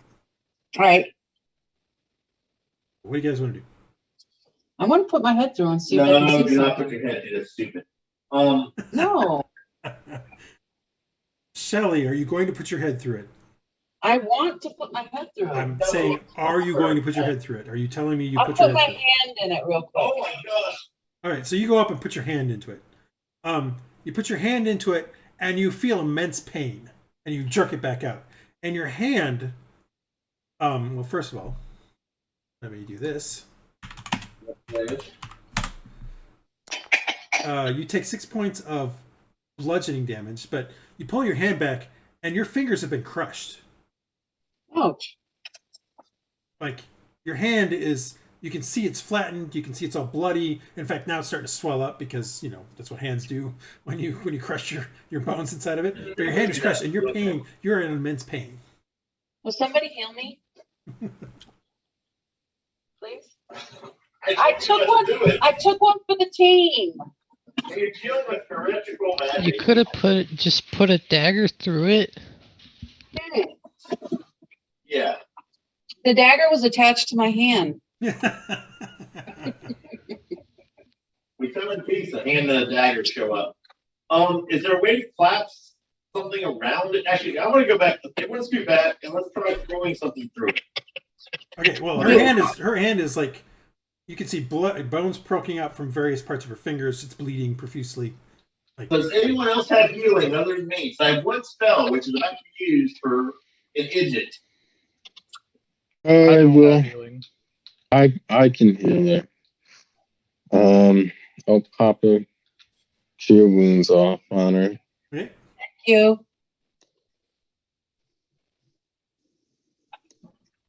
Thank you. All right, so Hey. your hand, you watch the Silva pours this kind of ointment on it, and it hurts like crazy as she rubs it in. But as she rubs it, your hand feels better and better and better, and eventually it looks correct again. Silva, give me a perception roll. Righty.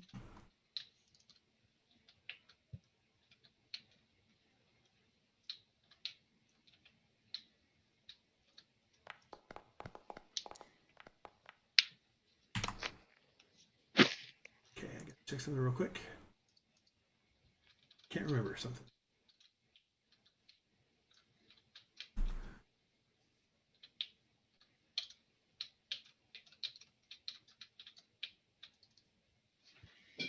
Yeah. As you're doing that, you realize that Shelly feels her hand feels like cool to the touch. Like it feels cool to the touch. It's interesting. But I mean, clearly you saw the blood pumping out, which also, now that you're kind of looking at it, is a bit darker, almost black, like a really deep red color. That doesn't sound safe. But I mean, that's what you see. I mean, it's all cleared up. She's wiping it off now. It's all fine. All right. You guys also now notice the rift itself is slightly bigger. Not smart. You're not sure if it's because she put her hand in it or something else. And I will also, because you guys have been here long enough, remember when I told you the rift was first there? I said it was about the size of somebody's hand. When you got down here today, I said it's the size of somebody's head.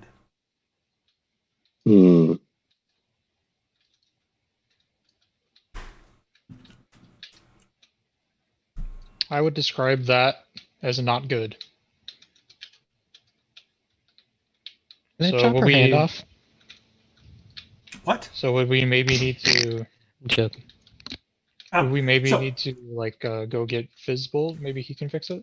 Also, Shelly, when you stuck your hand in there, it hurt because it literally felt like you put your hand into a vice and it was being crushed. That's what it felt like to you as well. Now, looking through it, it just looks like there's, it's an orangey kind of cloudiness, almost like an orangey fog that you're seeing through. So it doesn't look like there's a vice on the other side. It's just bizarre. Probably more pressure in the underworld.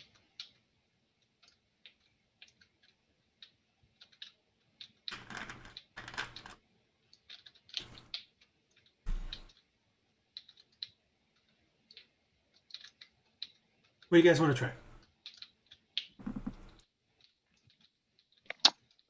Also, remember, the tunnel does go down here, and there is another thing down here further. You did see that. That kind of went off into darkness.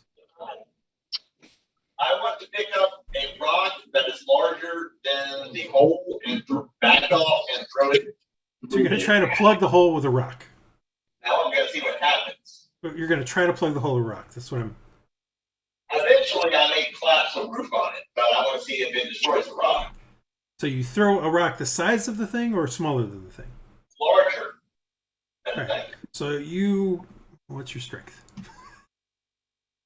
I need to see your strength because it's the size of somebody's head now. So you can definitely find a rock like that. I have a 13 strength, so it's not that bad. No, I just want to make sure it wasn't like 8 or something, in which case then I'd be like, you're struggling to pick it up. But all right, so you pick up basically a bowling ball sized rock. It's about 15 pounds.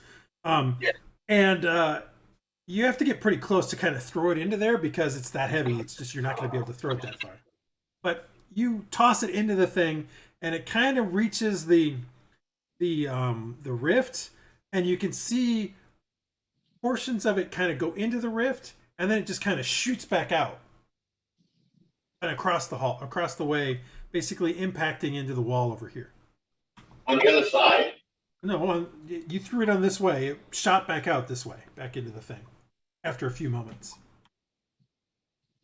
Is it intact, or like parts of it got exploded? Well, I mean, you just pushed a 15-pound rock into the wall over here. It's kind of crushed. There's a bit of thing on the wall. It's kind of crushed. The rock itself broke in half. But I mean, looking it over, it's hard to say. Give me an investigation real quick. See if you can get anything from it.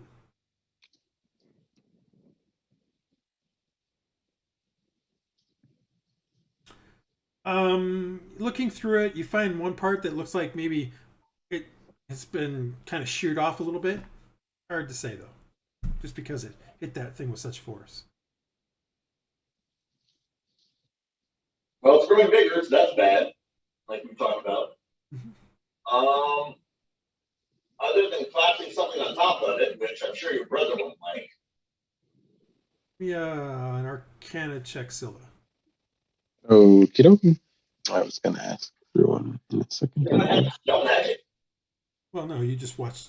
An experiment was done, giving you a chance to have another possible. Oh.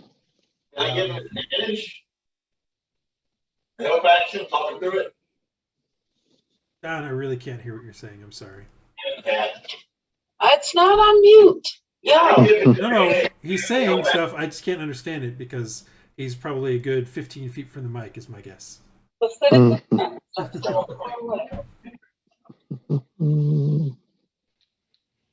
I'm not sure what he's saying. 13.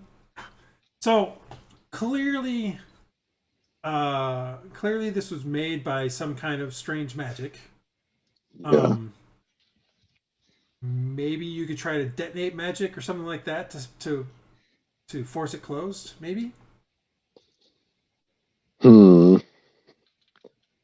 We can try and blow it up. Turn yours on. Okay. There we go. See, now I can understand you. So offense, John, I really want to understand what you're saying. I'm not. It's just hard for me to tell what you want to try. You gotta do it through Zoom. Okay. Ding dong. Now turn it off through my mic. Go ahead and turn yours back on. It's not going to work.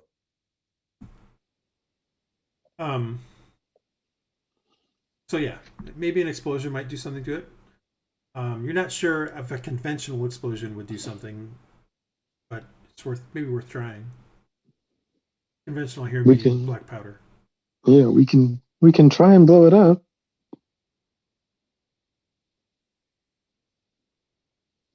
Or not? I mean, what would we blow it up with? What do we have? Well, I've got black powder, and if somebody has a better spell for maybe to blow it up, maybe. No, yeah. I've got firebolt. I mean, I've got some spells. We got a lot of gunpowder. Yeah. So we can definitely put some stuff together to blow it up. I don't advise that we be anywhere near it in case it brings down a tunnel. But we could probably control it enough that it wouldn't be that dangerous. This is pretty strong, right? Is this part of the tunnel that they made, or is this part of the tunnel that's natural? None of this is natural. It's all been dug out. Okay. Yep. Yellow natural. This thing, also note that this rift is maybe about 4 feet off the ground. It's probably about 2 feet away from this wall right here.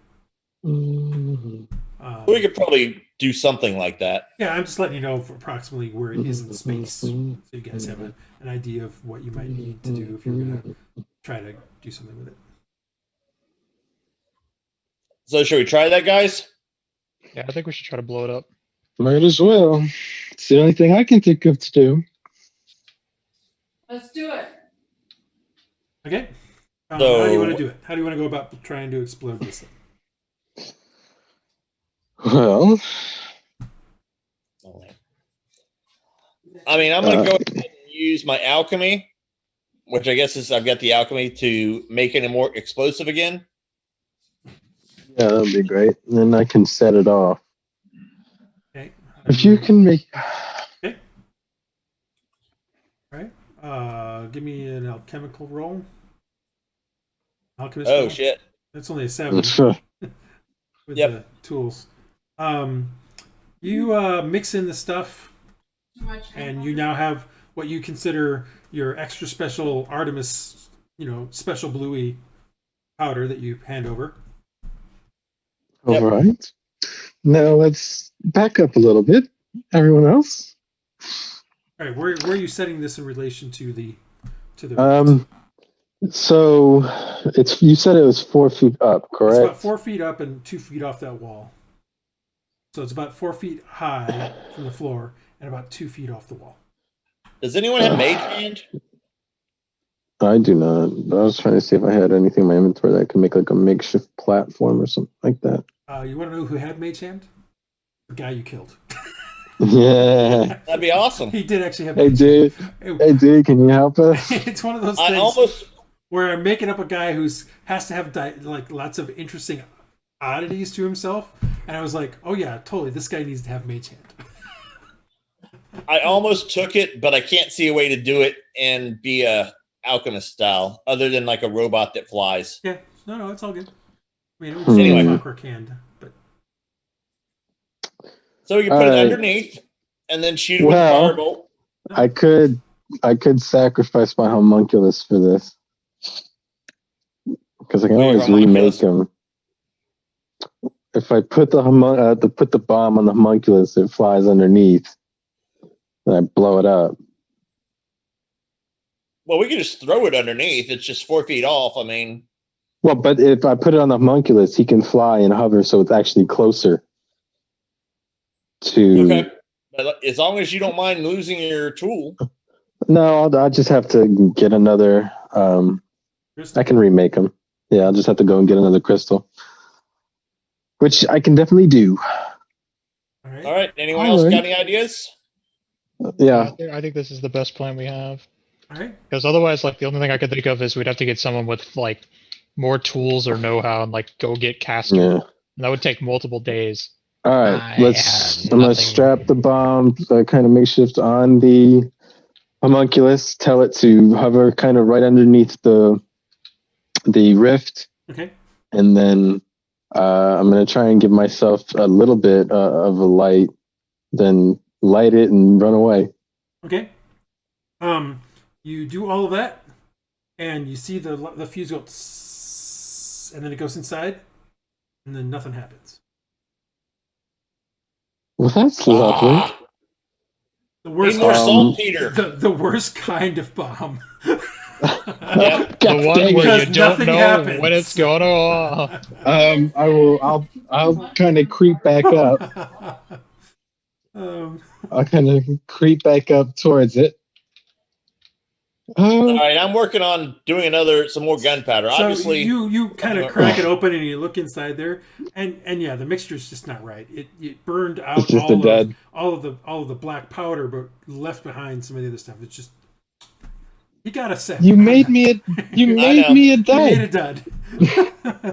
Well, I want to be safe again. Sorry, I don't want to bring the walls down on us. No, it was all good. It's just No, I know.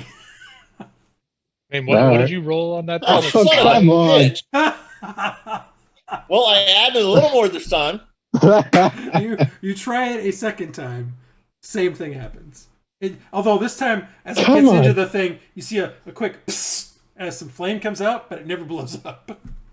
All right. Are you having performance issues or something? A third one. Can we just say eventually we do this? Okay, there we go. 17. There we go. I mean, you can always just try to use regular black powder and not try to enhance it too. I mean, but all right. So you've I think it's going to need a little bit more of a boom. That's fine. Than just the black powder. Like I said, I'm just adding a little more every time. No. I mean, you get it. You look it over. This time, before you decide to put it in the thing, you take a little bit of it to the side and you light it, and immediately it goes like that. Little bit was almost as much as you would normally, like, just a small little bit. Made an explosion that was as loud as your gun going off, and that's not nearly as much as you'd use a lot more powder normally to make that fire. Yeah, for a gunshot. Mm-hmm.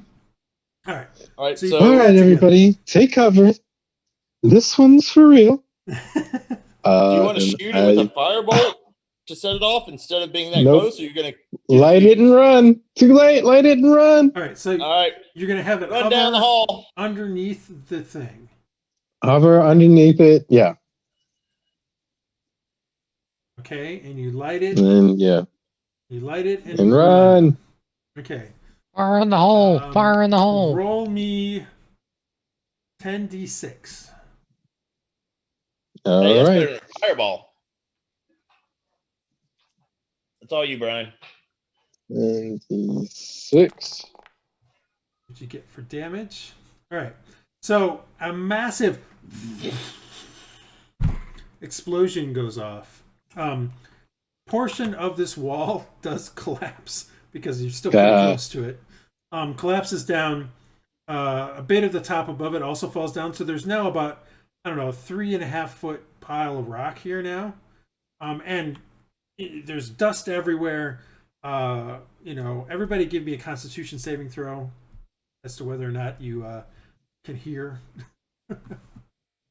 because it's. Can I get That's the advantage? 'Cause wrong thing. I knew this to cover my ears. I mean, this is even with covering your ears, but Oh, it's pretty I just wanted nasty. advantage, but okay. Why is Andal running a Constitution score twice? But okay. Because the first one wasn't. Oh wait, what? Your The first one was a a check. instead of a save. Ah, okay. I rolled the wrong one. Artemis, you're fine. Because I knew to put fingers in my ears. Shelly, you're the only one. Although Morgoth still has to go. Yeah, your ears are ringing. You can't you see somebody talk and you can't hear what they're saying. Your ears are going to be ringing for the next couple of minutes. Is all. Same for you, Morgoth. Heading over to the thing. Yeah, I want to go check. All right, so 10d6 should have been on average should be 3.5. Okay, you got above average. I'll give you that. Yay! Looking at it, you can see. Give me a perception roll. Because when you first approach, you don't see anything. You notice that remember, dust is everywhere. It seems to be just kind of falling straight down. Remember, there was a wind that was coming out of it. So looking through there's no wind coming out of it. There's no wind blasting through there. You can't feel the heat anymore. And you don't see any rift in the space anymore. Well. Okay, that's yay. I think it's a tentative success, boys and girls. We did it? Question mark? I think. I'm still gonna throw something through where it was to make sure it's not invisible now. Okay. I'm just throw a rock through where it was. Throw a rock approximately where it was. It hits the wall and. Okay. Does the cave still look stable? It definitely looks damaged. I mean, it's definitely gonna have to be shored back up, but it's not in danger of falling apart right now. Okay, so they'll have time to shore it up and there's not die. Portions of your homunculus, embedded in the ceiling, but well, technically, usually when they die, I'm supposed to have the heart left behind, but I think the heart probably blew the hell up. Yeah, the heart blew up with that. Which is okay. I knew it was going to happen. Honestly, I just have to go buy another the only gem. reason why I'm letting you have closed the thing. Because you used something with magic to do it. Yeah.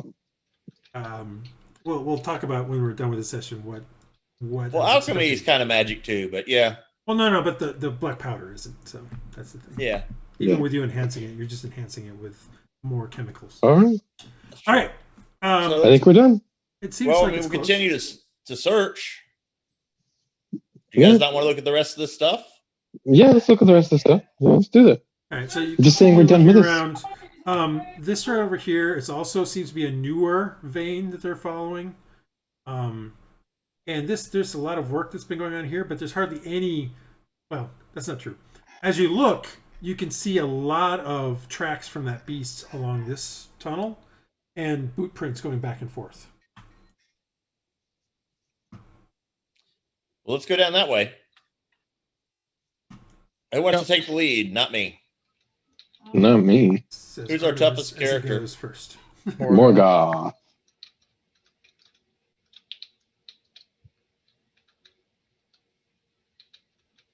Yeah, you might want to. Oh, can you see? Can you see in the dark? Yeah, I have dark vision. Can I stealth ahead? Cat wants to stealth ahead with dark vision. Go ahead. Give me a stealth roll. And right. Then head on. We changed mics, so I'm still yelling at her. No, it's fine. I can hear her. Oh, too bad you didn't get that 20. That would have been awesome. All right, so you stealthily head down the thing. You guys watch as she starts heading down the hall, and then she seems to kick a rock and You all right? kind of trips and stumbles a little bit, but keeps going, doing her little stealth move. You get all the way up to this edge here, Shelly, and you can see off into the darkness. There is a ravine here. Let me give you a longer vision since you're doing it with. Sorry. Change your thing to have dim vision of 60. All All right, so there's what you can see. So you can see that there's all the way across. There's like a wall, and looking up, you can see that the wall kind of curves up and out of sight, and then kind of comes back down on this side. Looking down, you can see and you can faintly hear a rush of water is what you think it is. And you can see that there's a floor down there, maybe about 40 to 50 feet below. Okay, so I'll head back and tell the rest of the folks what I saw. Before you head back, because you would have been able to see all of this. Like, technically, you can get out. So where did the blueprints go? Did they just go to the edge and stop? Oh, she. Give me a. I'm asking her, so maybe she'll track it. I'll have to give me a perception check. Is that a survival? Yep. Well, yeah. Survival's fine.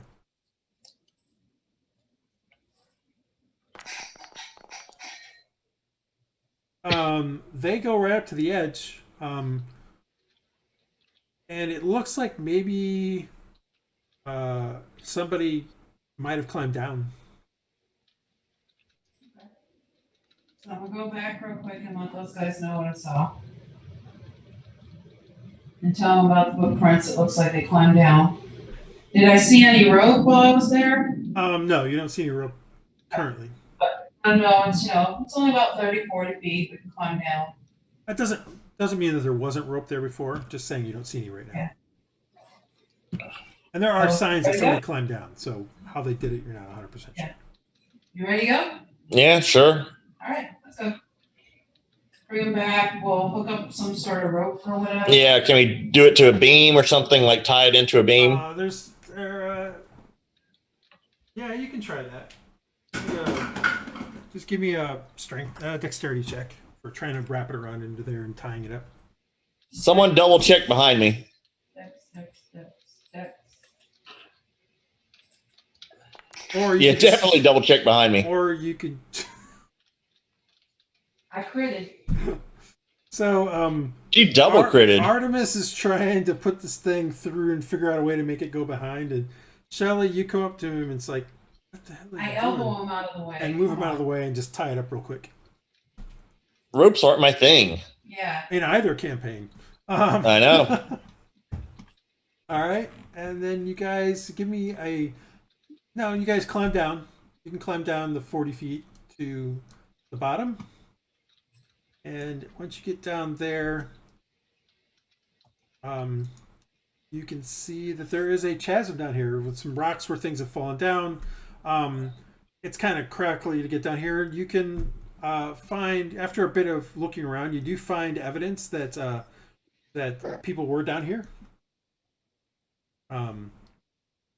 And not the entire thing is here on the map, to be fair. But the kind of thing slowly kind of narrows after about a couple hundred feet. So while the whole thing isn't on this map, you can't go very far either direction. Does the water go underground at some point, or does it? It comes from it comes from an underground. The water is flowing. The water is flowing from this direction to this direction. So you'll see if you go about 100 feet this way. Whoops. Yeah. You can't go off it because of the map.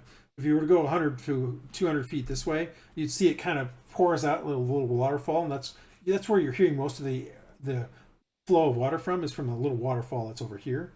And then this direction on the other way slowly narrows. It like gets narrower and narrower and narrower until it just kind of goes into a small cleft.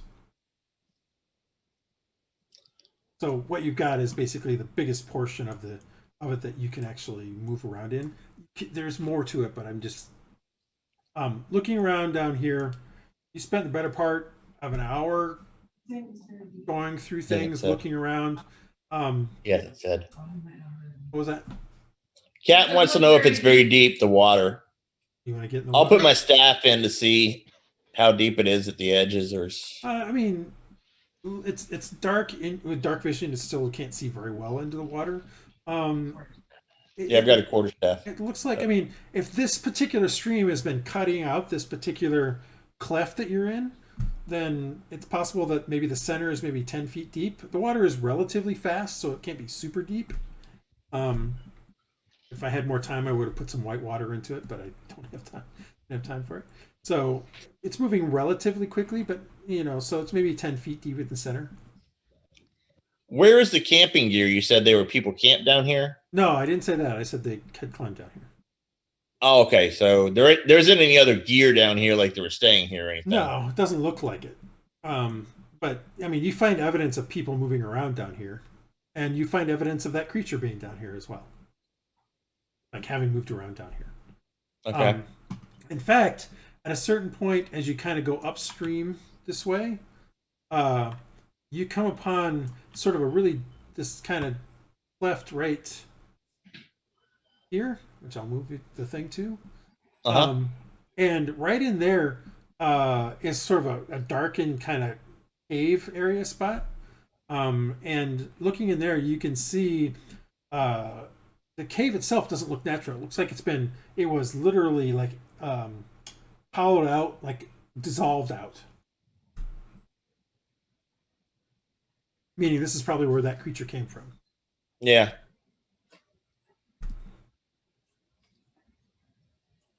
And collapsing it in won't do any good. There clearly doesn't look to be one there now. The size of this little small cavern is probably about, I don't know, maybe about 4 feet high, and it clefts in for maybe about 5-6 feet, and kind of narrows down back into there. Do you guys want to try to explore it further by going in there or anything? Into the hole it made, or across the river? I'm thinking about across the river. In the hole. But, I'll take my light spell and a bolt and shoot a bolt down it to see what I can see as it goes down. You do that, and you see. You put the light spell in there first. And looking in there, in the thing, like I said, it's about 4 feet high and it tapers down. You can see it kind of gets into maybe about a 6-inch crack. And there's kind of like a shimmer there. Huh. Give me an Arcana check real quick. And I guess you're using the light on the crossbow bolt. Yeah. As it passes through that shimmer, the light goes out. And wow, double 1 on that Arcana check. Yeah, I'm doing really well with my double 1s. Yeah, you just think that maybe there's an anti-magic spot there. That's the only reason why the light would go out. Because the spell goes underwater. So yeah, no, I know. No, I'm kind of talking out loud. Does anyone want to go back there and see it? I can't. I'm not particularly keen on it. Anyone? I think we should. Oh, go ahead, hand girl. I'll cover Cat. I'll try to stealth again. All right. You stealth and crawl in there. And yeah, she's shimmying in there, making enough noise that you can still hear their Artemis. She shimmers up to that, and in the dark vision, you don't see that shimmer that he talks about. Until eventually you get to the point where you can't shimmy any more forward because it's gotten too low. But you kind of put your hand out, and it's like your hand hits a wall. Huh. But I mean, visually from your dark vision, you can see further than where your hand can go. Okay, so I'll shimmy back out. Mm-hmm. And let them know that I can see the other side, but it's like there's an invisible wall there.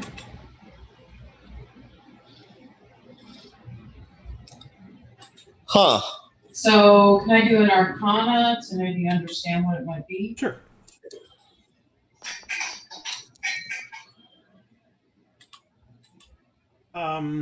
You suspect maybe that's the back end of some kind of cage, maybe? Okay. So what do you guys think? So you say you hit a wall there? A force cage of some sort, Force cage. Oh, so something was caught in there and it got out.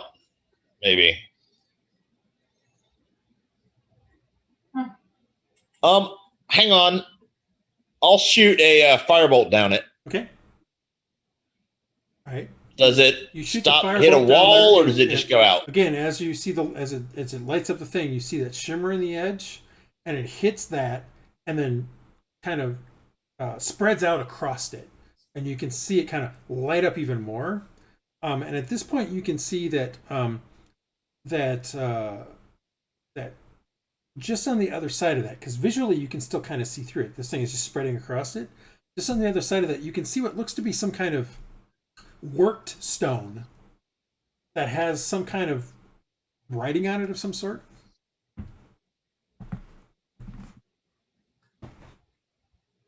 Well, that's interesting. This is where we need a magic user, a true magic user. Dispel magic? Didn't you already ask that? Yeah, nobody said anything. No one has dispel magic, no. Detect magic maybe, but no dispel magic. I mean, you could. What do you guys do? Okay, so how? So can I try to shoot a regular arrow because I took a long rest? My curse no longer applies. So can I just shoot a regular arrow up and see if it passes through the wall? Sure. Okay. I'll put light on our arrow so we can see it. No. Oh, that's right. Don't you want me to? That's true. Okay. No, he's magic. Okay, you fire the arrow, and you don't need to do a spell, or you don't need to make it. You fire the arrow, and it looks like the arrow goes through. So, Artemis, you now think that maybe when you shot the light through, that the bolt probably went through, but the light probably went out. But she couldn't go through. It's like she hit a wall. Correct. She couldn't go through.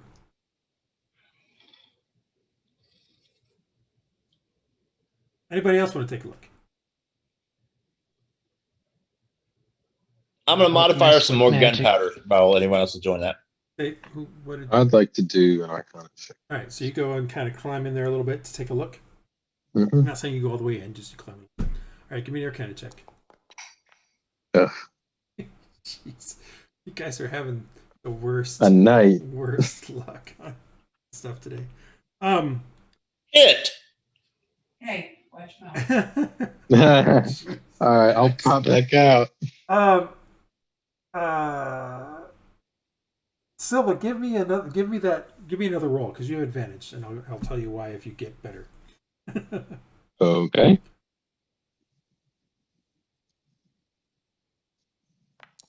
Oh, come on!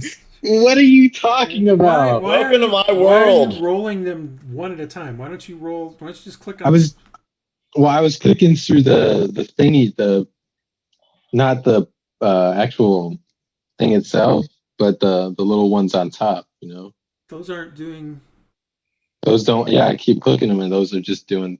All right, let me see something. It's asking me to do it. This is just me doing this, so. Oh yeah. Huh? Why is that one? Oh, probably because it doesn't play well. They're two different HUDs. That's probably why. All right. This is just silly. I don't feel like this is getting us anywhere. Silva, as you're sitting in there looking over the things, you realize that kind of worked stone. The writing on it looks familiar to you. You feel like you've seen it in the last week or so. Does it look like that dwarven script from the... Yes, it does. It looks dwarven, but the runes here are different than the ones you've been seeing around the other stuff. Can I feel around to try and get a good picture of how many runes there are on there? Well, your hand hits that shimmery energy. So no, you can't get to the runes.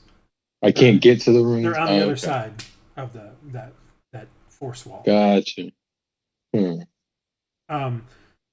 But as you turn around to come back, you start to look around and you realize that on this side of it, you can just see some, as you're kind of coming up, and all of you start to notice this about the same time.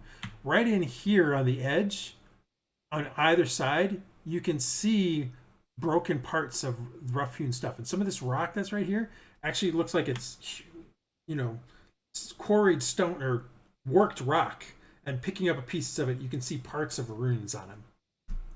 I would like to take impressions of the runes that I can taking questions. Well, like a lot of this rock is like some of it's just regular natural rock, but some of it, some of it is this hewn rock. Then I'll try and take everybody give me an Arcana check. Now that I've given you more stuff, you just need a 10. Yeah, right.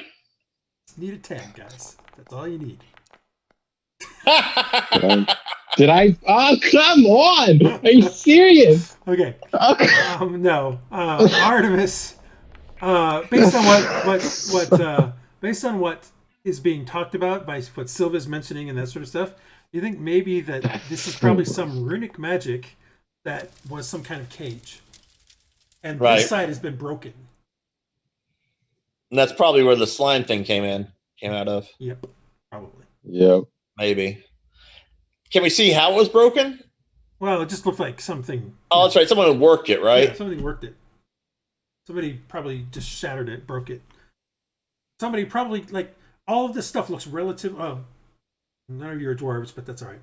All of this stuff looks relatively recently done, like in the last 3 or 4 days.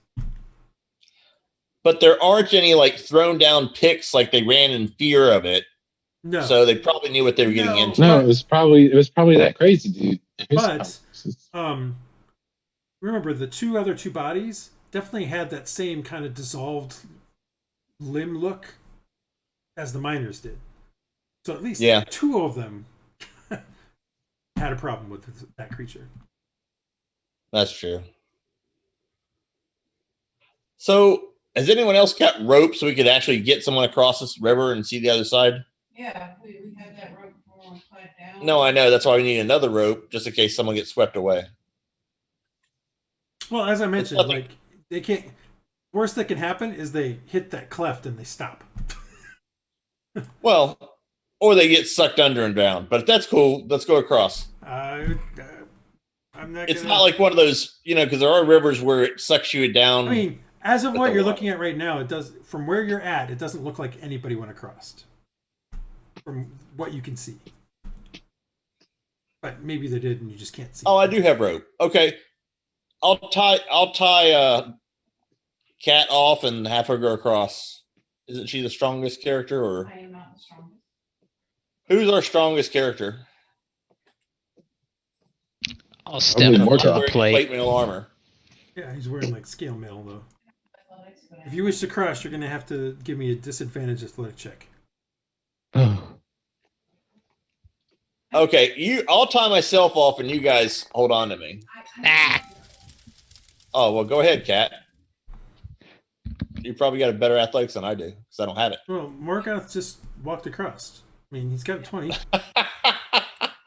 He's like, screw this stuff. He tied it up. He's on the other side. I don't know where he is, but he's now on this side. All right, I'll go over next. Well, can we tie a rope or something so we have something that will help us get across? Sure. I'm not too worried about it. You guys cross over. I'm just making sure.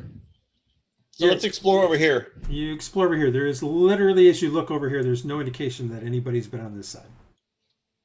Not even the monster. There aren't any more ruins or... Not that you can see.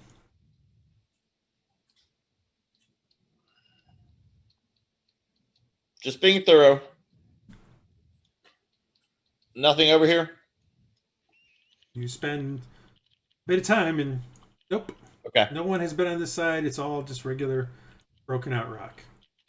And is that sheer rock wall? Sheer rock wall? For the most part. I mean, you could try to climb up it, but based on what you've heard from Shelley, it goes straight up and then comes, like, more than likely there's just a roof up above. I think we should try to get back into that little cave thing. Well, I mean, I don't see any way of doing it without the spell, and you may get yourself trapped. As I looked in there and looked through the thing at that stone thingy, does it look like it could be moved? Like if I attached a rope to the end of one of my arrows and targeted the stone thingy, and the arrow hit in it, could I use the rope to pull it back? You're expecting that an arrow is gonna somehow stick itself into solid rock. Okay. What about any kind of a lever or something that looks like it might deactivate the force shield? You didn't see one. You didn't see one. Grappling hook. There was a little R2D2 looking like rune that you probably could, just stick something into. No, I'm just kidding. Nice. How about a little red key that matches the color of the? There's nothing that you see that makes it clear what's going on there. But I mean, it's hard to say exactly how this is because this side is so broken up that you don't know what this could be part of. Like maybe there is, like I said, this thing has been digging down in here. Maybe this is really ancient and there's something further down below, but it's hard to see, hard to tell. I mean, you'd have to dig down underneath it. You said this has been. I thought you said the Picts dug into this. No, somebody broke this out.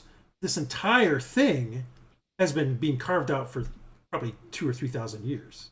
Okay, but the slimy thing didn't. No, the slimy thing was in the cave. This right here, this rock right here, is freshly dug. Okay, I'm just making sure. All right, I think we're good. What I'm trying to say is that it's possible that there's more to this buried underneath this rock. But, I mean, you potentially would have... Who knows how long it would take for you to dig it out. Yeah, and explosives would probably be bad, although I've thought about it. It might destroy what you're trying to figure out. So. Yeah. We can't dig it out. So you couldn't force your way in? You like you hit a wall? Yeah. Well, no. So what I was saying is that it got to the point where she couldn't crawl in anymore. Like it's only about a foot to 18 inches high. So when she stuck her hand to try to go further, that hit the wall. Hit the force. Oh, okay. Like, remember, something... It's hard to explain how this thing looks like. So when you're looking at it, it looks like there's a cave there.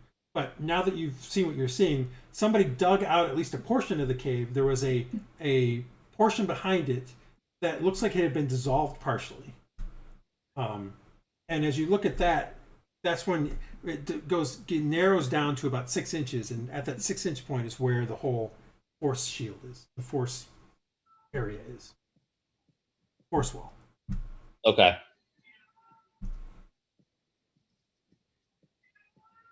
I mean, if you want to go in, and are there any other runes other than the ones we've seen so far that have been broken or whatever? Just the ones that are broken, and then the ones that are on the other side of that wall. That's all you've seen. You can try to look around more along this cavern stuff to see if maybe there's something else there. Yeah, I'll do that. All right, give me an investigation. No, you don't need to give this. You guys spend another little bit of time. Eventually, you do see portions like in over here, what look to be maybe the remains of a worked wall, like a stone created, like a stone wall. But it looks like it's been broken off and sheared off, and it's kind of at an angle. Clearly, whatever is here, this whole thing, there probably is some kind of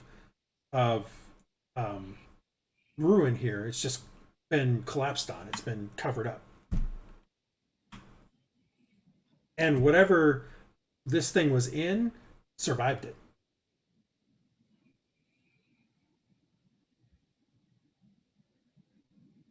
So what do you think, guys? I don't think we have time to dig. We could try. But we're not gonna have time. We're not gonna have time. We're not gonna have time.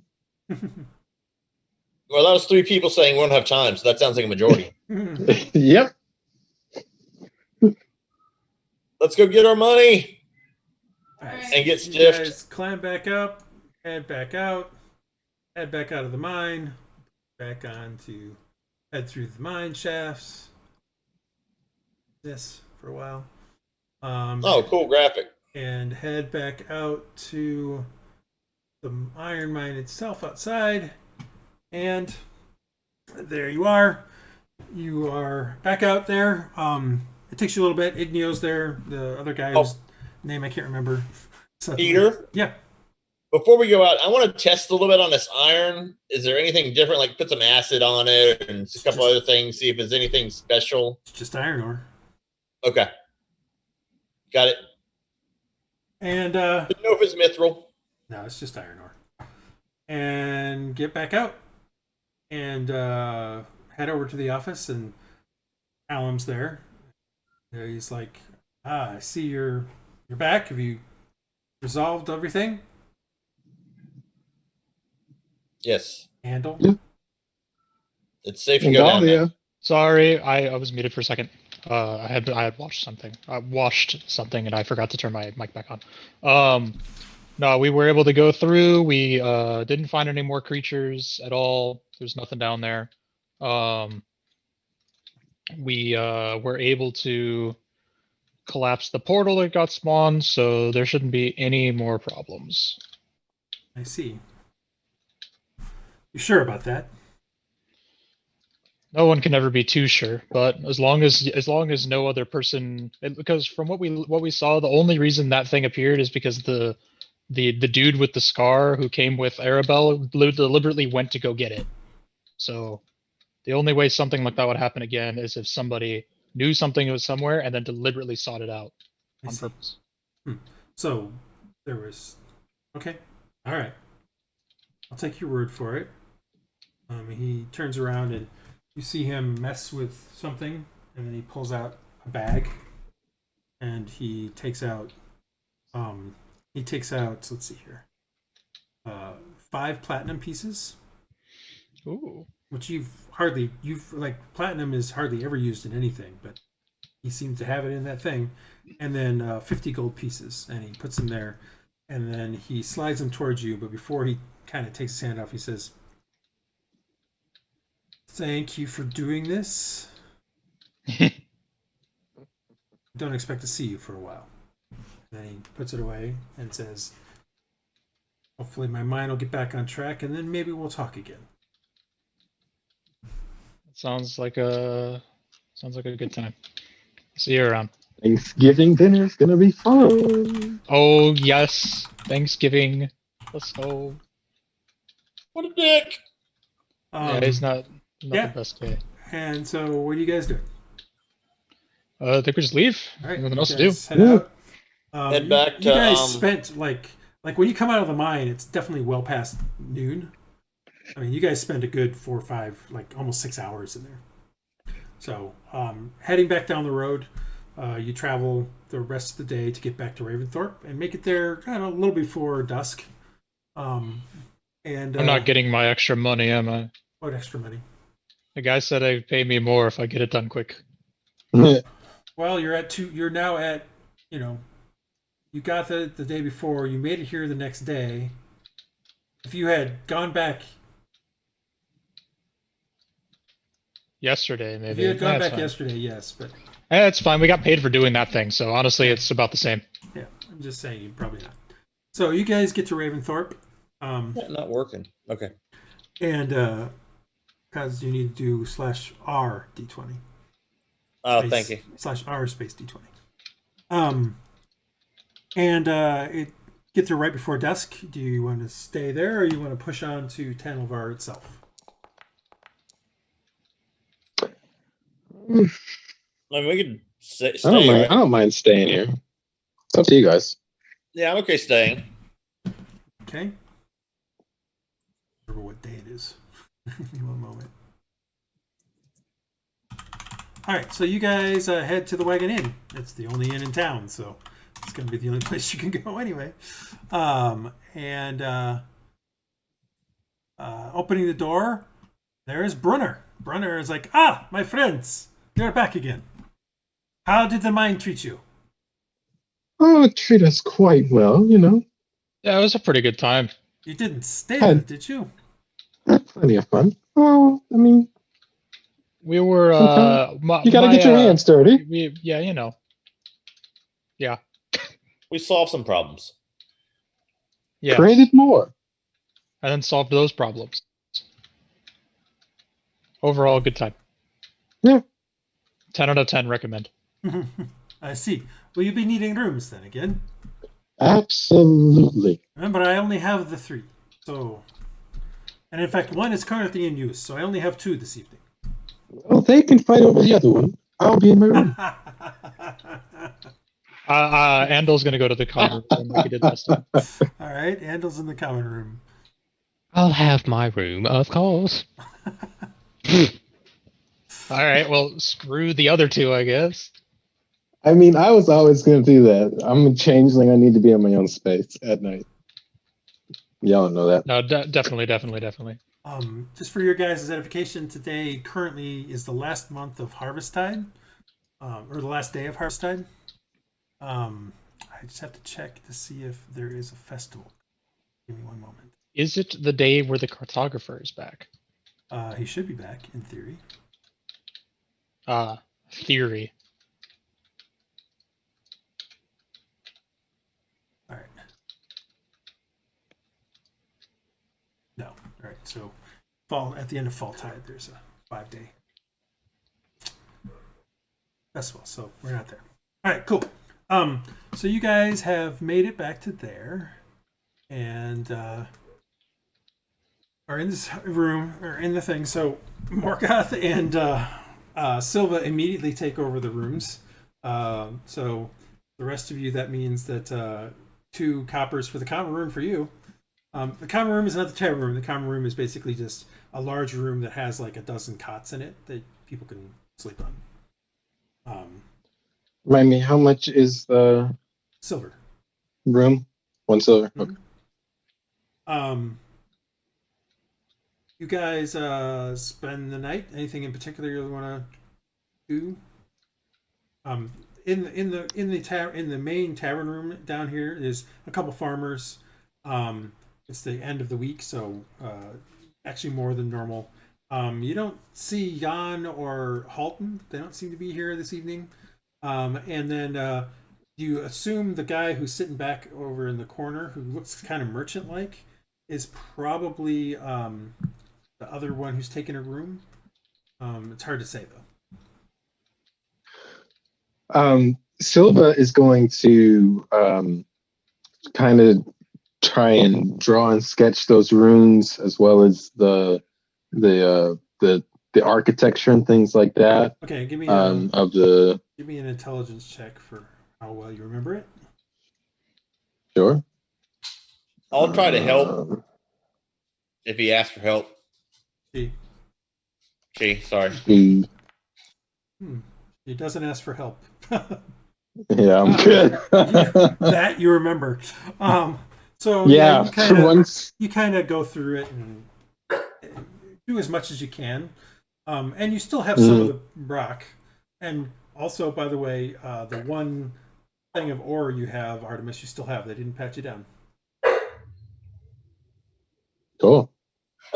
So you still have the rocks. It's just how to put them all together. You don't remember exactly how some of these these runes look different than the ones from the other thing. They don't seem to have any corresponding. Again, it's ancient Dwarven. They don't seem to have any correspondence to any of the current Dwarven that you know. Okay.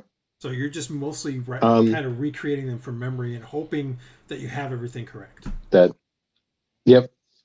After I kind of wrap up with that, I'm going to get drunk and then go to sleep. Okay. Silva likes to get drunk, it seems. Andal was going to ask around with the farmers because he remembers how last time we were here they were talking about how there was something like attacking stuff in the fields. So you kind of, not surreptitiously, but you start talking to a couple of the farmers. One of them basically reiterates that one that you heard a couple days ago, where one farmer was saved by his 2 boys as a goblin riding some kind of dog of some sort had attacked them, and I didn't hear about that one, but now I did. Pretty sure I told you about this one. All I remember them talking about is some farmers that reported their animals getting eaten by something. No, I think when you were here the last time, literally the 2 days previous, I had mentioned this one, but I'll mention it again. So a farmer was found being attacked by some goblins. I'm 100% sure because you had asked in what direction it was from town. Anyway, he was attacked by goblins, and the one of the goblins was riding a dog of some sort. And when they kind of describe it to you, it sort of sounds like a wolf more than a dog. But the farmer got some pretty serious injuries, but his 2 older boys, strapping young lads, were able to fight them off and get him to safety. So he's recuperating, but that's the biggest attack they've had so far from me. And again, it's the farm is basically to the west, a little southwest of town. Yeah. Anything else? Anybody else want to do anything? No, that was the only thing I was going to do. Okay. So not tonight, but in the morning, I'm gonna go see if there are any other jobs. Yeah, and I'm gonna kind of. So we're not in Tanelvar right now. You're in a village that's about 3 hours to the west, called Raventhorpe. Oh, okay. Then I'll just listen to rumors and stuff. Well, I did hear something about the goblins. The rumors basically at this point are just that what I just told Andal, that a farmer got attacked by goblins. You know, we can go investigate that. I'm telling everyone else. Mm-hmm. In the morning, we got time. If I remember correctly, it's possible that there's some ruins that are out towards that direction where we would have to go anyway, and the cartographer we've been waiting for should be back by now. So I think we should go get that real quick and then come back out this way. I like ruins. Because it'll be easier for us to find the ruins that are over there because we don't actually know where they are. Okay. And then we can do both at the same time. As long as we got a plan, that sounds great. Mm-hmm. Let's do this. So let's go back to town and find the cartographer. It's still night, so I'm just waiting. Well, I'm just saying in the morning. Yeah, I'm just saying, waiting for everybody to say they're done what they want to do. I'm done. I'm done. Okay, so you guys sleep the night away. In the morning, so you can do another long rest. In the morning, Andal, you wake up first because you're in the common room, and you wake up to somebody, tapping on your shoulder, and you kind of wake up and start to pull out a dagger, and then you realize that it's Brunner before you fully take it out to go. What's Brunner got? Brunner is the what's he get? No, I remember who he is. He's like, sir, Jan is here, and he says it's urgent. He wishes to speak with you. Of course. We'll go see Jan. Okay, so Jan's you come down. You come down to the thing, and you see Jan sitting in a chair. And Jan, who I've never given you a picture before now, I'm going to give you a picture. I've never given one before now. So you guys finally get to see who Jan looks like. Jan the Trapper. Jan is sitting in the Chad. He doesn't look quite that pristine though. You can see his armor has got some splatters all over it. You can see he's got some nicks on his face, as if he's either went through some brush or maybe got hit by a weapon of some sort. There's some scratches on his arms. He's got something on the table. He's taken a strong draft from and sets it down, and he nods to you. He's like, Andal, right? I need your. Me. What's up? We need your help. You look like you've gone through something. Alton and I have been tracking some goblins. Yes. And I think they've been getting. He finally blurts out, they've captured Halton. Ah. And I need some help to go rescue him, free him. Are the rest of your compatriots here, or is it just you? The rest of them are here. They're probably still asleep. I will go awaken those who are God is not asleep at this hour. What? He is awake in the morning usually. No, this is early morning. This is like dawn. Anyway. He was a watch guard, He took the morning shifts. So, what do you want to do, Andal? I'm gonna go try and wake people up. I think we should help them. Do you want to wake him up, or do you just want to send Brunner after him? Send Brunner after him? Yeah. I mean, you can yeah, tell Brunner to go wake them up. You don't have to go. My bad. I thought for some reason I was like, oh yeah, let's just send Brunner after some goblins. That sounds like a great plan. No. Yes. Right, yes. So you send him off, and Jan's like, we've been, you've heard those reports of first, animals getting attacked and then farmers. Well, we started looking into them, and remember that place I told you about where there's the bear that had the cave and that sort of stuff? Vaguely, yes. That I showed think you I the very remember. first time? Yeah. Well, there's goblins in there. Hmm. And we tracked those goblins are the ones that seem to be attacking the outlying farms. Well, then we must go remove them. Did you guys run into goblins when you were there? No, not when we were there. They must have moved there relatively Yes, recently.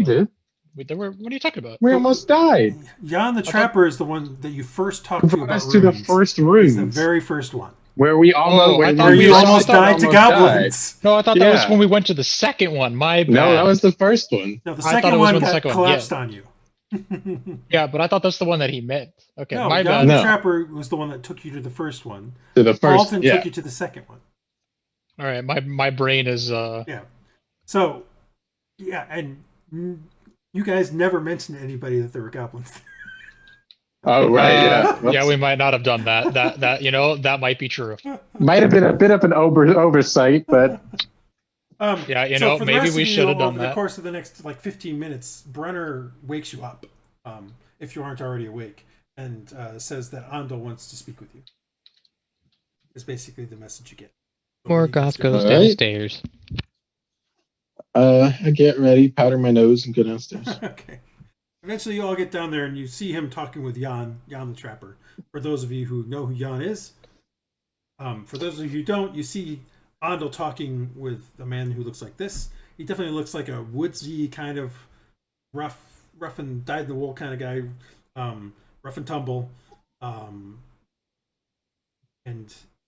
he seems to be talking when you come up with Andal about goblins and tracking them down to a lair, and basically what I just told him. I'll nod at him as I come down, but that's about it, unless he... Hello, Jan. Morgoth, right? Good morning. Yes. You're Silva. Did you guys see goblins at that ruins I sent you to? I believe so. Oh. You idiot. You fool! There was. So they were there when you went there a couple weeks back. There was not this many. There was maybe like one or two. You guys fought like about almost 10 of them. Yeah, we're Not trying the to save face. I'm fairly certain we killed the only ones that were there. I see. Okay. Well, something else must have. Another tribe must have moved in then. Yeah, they must have decided to move in after. I need your help though. It was prime chicken. Yeah, that's a pretty bad deception roll. God almighty. And I'll teach you to make rolls when I don't ask for them. Why would you do that? Again, says, well, we need to. Halton got while we were tracking him down, we got ambushed by about 10 of them. One also on a wolf, and they captured Halton. Oh. I barely got away myself. So I need help. We gotta get him out. Yeah, I think this takes priority. We're gonna have to. Let's sally forth. Yeah, let's go get some goblins. Right, so you guys get together, get your stuff There'll together. be ruins for the other two of you. You get to see the ruins. Yeah. And head out, and you start heading west. You settle up your bill too, by the way, before you go. You head west. Yeah, let's not repay them. Yeah, and you remember we love Brunner's the G. You said it was a silver piece for the rooms. No, you were in copper piece for you. So it's two copper pieces in the common room. Okay. I need to check real quick is exactly how. Don't you have a robot to make brine? Doesn't have a crystal. I have to either go back to those ruins and go get those crystals, or go buy any crystal, which I can't do out here. Because the inscription needs a gem worth 100 gold piece. Oh, ow. Hang on, I'm trying to make sure of exactly how far this was. Once we're in the money, we can get you some. Took us like half a day. Is it I got a day to get there? I got plenty of money. I sold a bunch of those crystals. I got 900 gold. Wow. So when we get back, I was planning on going to the jeweler when we got back in. Yeah, it's about like half a day. 100 gold. So you guys head out of town to the west. Eventually, the track becomes nothing. The dirt road becomes a track, and then eventually just becomes a path. Heading through the foothills. Jan, start taking you up into the hills a bit, into the foothills of the mountains. And about midday, you come over the top of some of these foothills and get into the secondary set, and start seeing that familiar kind of valley area. That where the first ruins were not ruins, but they were ruins too. Continue on, and after about another hour, you come to that kind of small valley. What do you guys want to do there? Jan basically says they've been being more what's the word I'm looking for? Aggressive. They've been doing more patrols lately, so you probably need to be a little more stealthy from here. So let's have our stealthy people up front, and the rest of us who aren't as much, maybe. Yeah, I'll think that. Okay. I will scout ahead. Give me one moment. I need to take a short break and use the restroom. So. And everyone, we're going to share that 100 gold, so that'd be 20 apiece, right? Hold on. Yeah. One platinum piece each, and 20 gold and 10 gold each. Yeah, All right. All right. Let me go into pause mode here, and we'll be right back.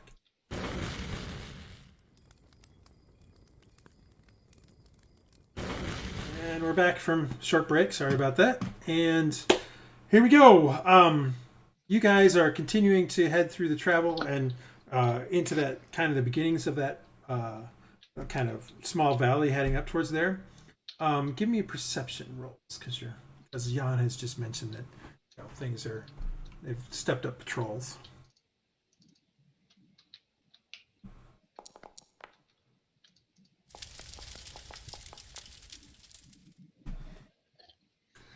Artemis is not looking around very well, but I should also make sure I am. My bad. What about me? I got a 19. I'm so good. So Silva and Artemis, or Silva and Andal. Our brains are Shelley, huge. And so several of you, as he's saying that and kind of walking along, you notice a portion. You're kind of going through a little bit of a narrower area of this particular that's what I'm looking for, small valley, and you happen to notice a bit of the bushes kind of move up ahead. Oh, that's cool. And so let's do this, and then do this, and then do this. Want this? Activate this. And here we go. Roll some initiative. You have noticed stuff going on. Yeah.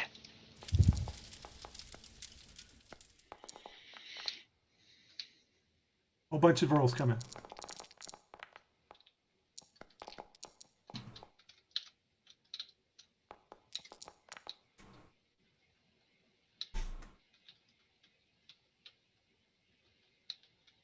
Okay, because you on some more hit points. Because you guys know, kind of saw the movement, you're not surprised that this is happening. Can I go ahead and say I have mage armor once we get in the area? I was able to put it on before the fight. That's fine. That's fine.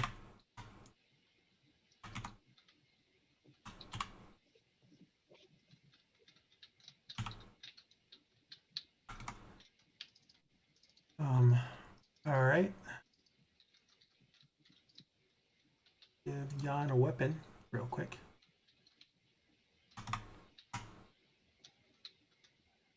Whoa. It's always funny when I accidentally overtype something and somebody's got a dexterity of 1,120. I'll take it. Give it to me. Nice. It's not my intent. All right. So you notice up ahead, some of those goblins kind of head on out of the thing, and they're going to start this combat. Here we go. You see, you kind of see some. All right, so I will say that you guys notice motion here, which you can see him now, but technically he was hidden. You see motion here. That is about all you see at this point. You don't necessarily see this guy yet, even though he's on the map. You don't see any of these guys yet, even though they're on the map. But so just keep that in mind. But this guy, whoa, that is not what I meant to do. I hate it when it does that. 1, 2, 3, 4, 5, 6, 2. Do they have 6 or 5? Hold on. Oh, they do have 30 feet. All right. 6. Okay, so you see this. You see a guy that looks like this moving forward towards you. Get my goblin art up for you. Hill Goblin. Right. Warrior. Show. So he kind of looks like that as he's coming forward. Got a shield, a mace of some sort, some armor, actual armor. And is red. Well, all the goblins are red. The goblins before were red too. Your reddish colored goblins. Are all goblins in the world red, or is it just a different clan? No, they're all of the hill goblins you know of are red. Yes, and then this one kind of comes out. So you saw him. 4, 5, but because he's kind of climbing down from some rocks, that's as far as he can get this turn. It is now Shelly's turn. Oh, he's so cute. He reminds me of the guy I dated. His name is John, right? Yeah. Good joke. Very funny. I'm just kidding. I hear you. He does, doesn't he? I'm gonna go ahead and try. I'm gonna do my bonus action to do the Crimson Right. Okay. It's the right of the spike. Right damage is piercing damage, and when you make an attack with the weapon, it ignores shields when calculating the target's AC. Okay, roll your hemodice. Take 2 points of damage, and then that's your bonus action, and then do your next thing. Shoot at the the guy that's right there. Yeah. Cool. Okay. Let me shoot colors. Okay, so -2. And pew. Unfortunately, your bow misses. The arrow kind of clings off the armor, kind of skids off the armor. Yeah, it wasn't her, it was the bow. The arrow skids off the armor. I'm just like, how do I move? Use your arrow keys. There. How do I do that? Have you got your settings up in upper left, correct? It's stuck on the square thingy. Click off. She's trying to move herself, but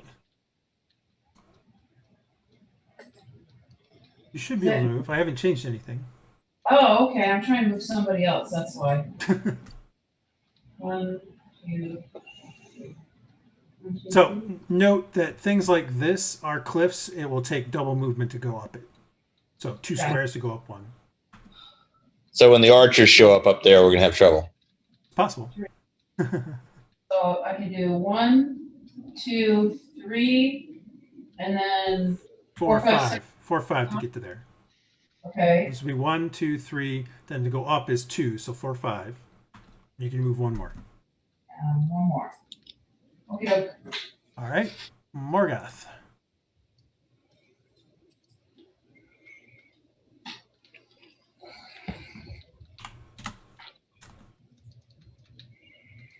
Do I get bonuses for having the high ground? No, your name is not Obi-Wan.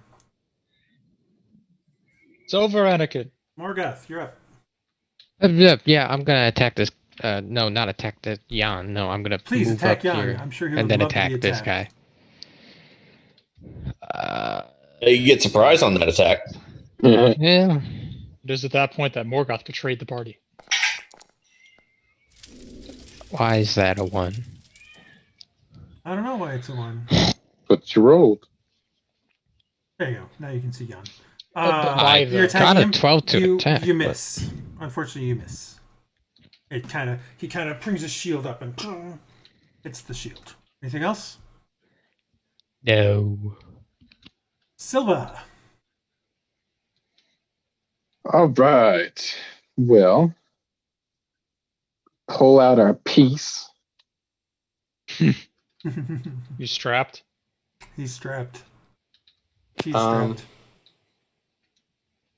Didn't I?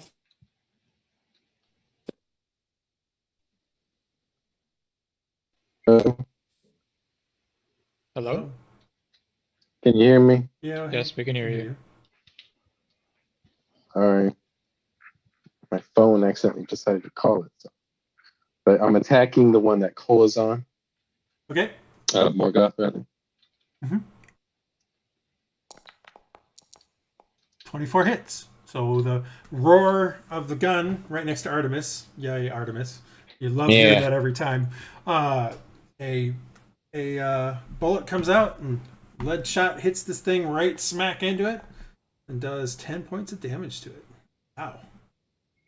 Oh, so cool, it worked. You see you can kind of finds a spot in the armor on the one side, and you can see a plume of kind of blue or kind of bluish green come out the back side of this guy as blood spurts. All right. Anything else? Nailed it. Well, no, my homunculus is dead. Okay. So I've got nothing. All right, Artemis, you're up. So the rocks on the right side, are those unscalable? Are they? No, like it's just anytime you're going to go through, anytime you're going to go from one rock to anytime you start a square inside of rock, it takes 2 to get out. Best way to put it.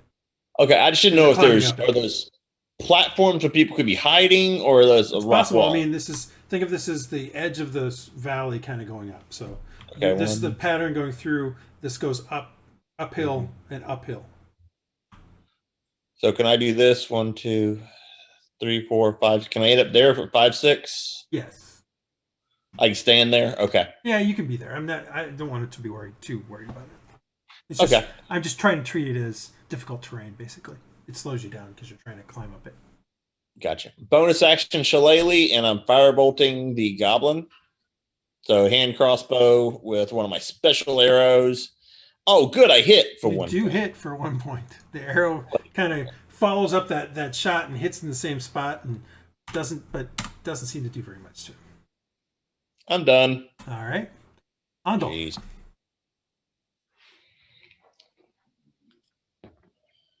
Well, we fought in this valley once before. It's not exactly the same one, but close enough. We won last time. I'm sure we could win again. Yeah, and then we ran right into the damn thing and lost. Hey, that's not the point, all right? Don't talk about that. All right, I'm over here. We got this dude, there's a dude over there. Yeah, that's the only guys you can really see right now. Andal is going to pull out his short bow. Okay. And then the dude that Morgoth is currently in physical combat with, he will shoot that guy. Okay. If you hit, you do get bonus damage. Oh, that's right. I forgot. I'm a rogue. You do hit. Let's go. All right. What is it again? Roll your sneak attack damage. Sneak attack damage. It's still 6. All right. So you do 7 points of damage to it. Yes. A second arrow sprouts in the neck of the goblin, and he falls to the ground. What a fool! All right, and then I'm going to. Is there like a bush, like kind of over here? Yeah, there's some bushes there. I mean, I'm gonna try to hide. Yeah, you can try to hide there. As my bonus action. Give me a stealth check. Let me roll. Yeah, let me roll stealth. That's a pretty good stealth check. Okay. I crit the stealth for fun. All right. As opposed to the guy. Next person who gets to go. 2, 3, 4, 5, 6. And he can see Morgoth. He's going to fire his bow and arrow at Morgoth. The question is, how far is it? Oops, wrong thing. Also, you may be asking yourself, how far is this? 55 feet. All right. His little short bow can go 80 feet. Is considered short range. All right. He will attack with his short bow at Morgoth. He gets a 6. I believe he misses. And you hear an arrow go past your head as that warrior falls to the ground. All right, now it's another archer who is right here and can already see people. So, hey, am I doing that? Morgoth is 60 feet, still close enough. He's gonna fire again at Morgoth, I think. Yeah, because he can't see Andal. Yeah, he's firing at Morgoth. That's right, he can't see me. My time is now. Ooh, 17? Morgoth? I think Nope. I have an 8. Yeah, I have an 18. The arrow, the first one kind of flies over your head. The second one, though, you notice coming and get your shield up in front of it.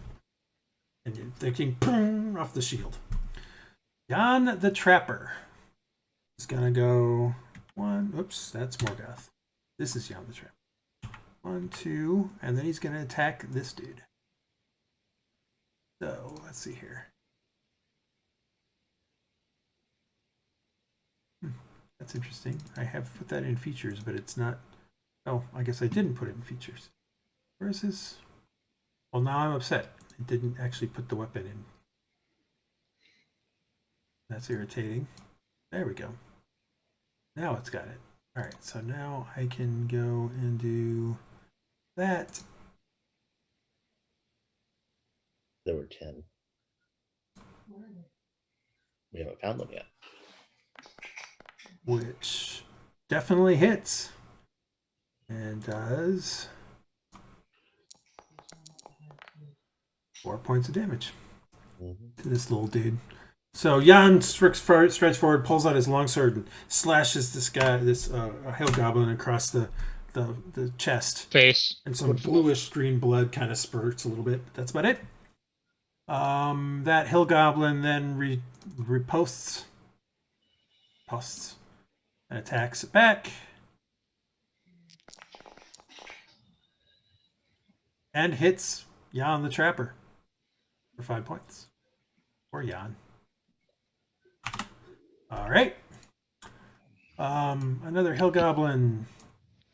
1, 2, 3, 4, 5, 6. 1, 2, 3, 4, 5, 6. Another one comes up. Oops, sorry. It's supposed to select it, but it doesn't. 1, 3, 4, 5, 6. 1, 2, 3, 4. He comes up on Morgoth, but can't attack. And then there's this one. 1.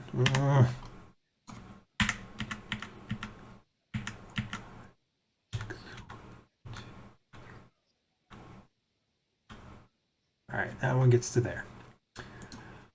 And now it's the next Hill Goblin Warrior at the top of the next round. Oh my god, I wish this would stop doing that. 1, 2, 3, 4, 5. Ooh, he can still attack. So he attacks Morgoth with his mace. Morgoth, 16. Nope. Misses. So he again slams it down, and you get your shield up in time, and you're a bang as the shield gets hit by the mace. Sealgair. What? Sealgair, whatever. Your turn. I'm not. Sealgair. I'm gonna go ahead and this guy that's in front of Jan. How do you target control and point at it? X will show me There you who it is, but is that the one you want? Yeah. Okay. All right.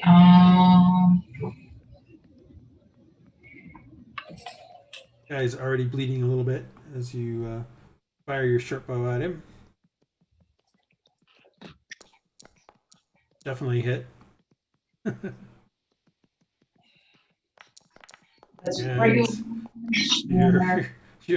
your arrow goes straight through his neck, and he slumps to the ground. 11. All right. You hear him gurgle as he falls to the ground, and bluish green blood kind of splatters all over the ground.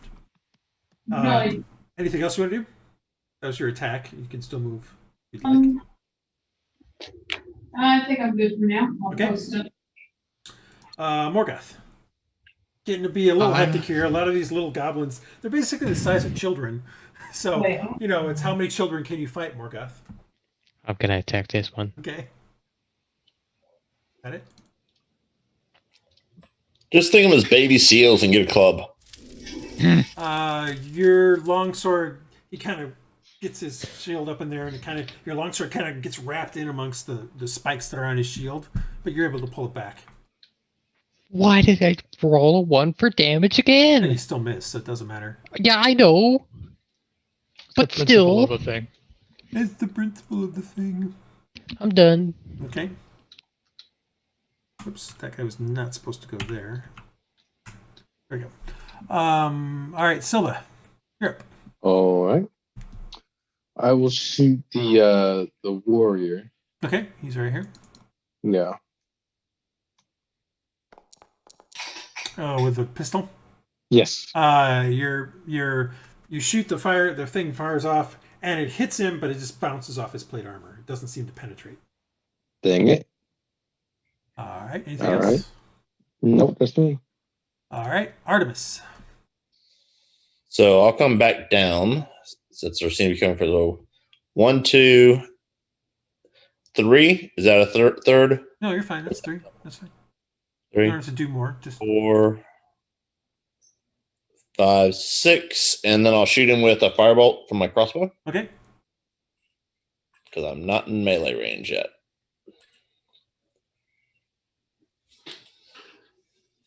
No, it hits. You somehow find a chink in that armor, and he can't get it. He doesn't get his shield up in time, as it's kind of wrapped in with. Yeah, but I do all of 2 points. It's kind of wrapped in with Morgoth's weapon at that point, but yeah, it hits. Whoop-de freaking do 2 points. That's just sad. Well, it's only like a D6, so it's not like it's a huge amount. That's it's a true. D10. That's actually a D10. Yeah, that was terrible. Anything else, Artemis? That's it. All right.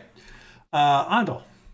There literally is that Hill Goblin warrior is fighting with Morgoth right next to you. He doesn't seem to know you're there. Which means you have advantage on the roll. Am I able to? Actually, I'll just shoot him. I was about to say, am I able to swap You're right with next a to bonus action? Can you do what with the bonus action? Because I have my bow out, so I was going to ask if I could swap with the bonus action, but I guess I'll just drop it and take out the short sword. All right. So you drop it. You take out your short sword. I would say you can take out the short sword with a move action if you move down 1. Also, you would then get a +2 on the attack. And so would Morgoth. So do your attack.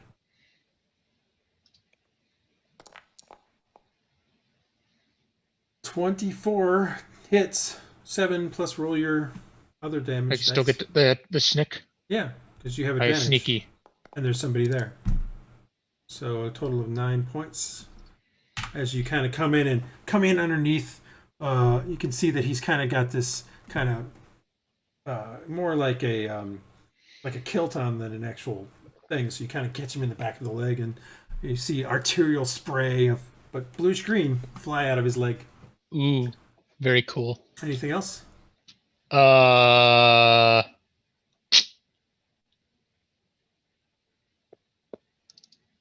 would say if you tried to stealth back to there, he would have advantage because it's the bushes. It's not too hard to tell, but you can try it.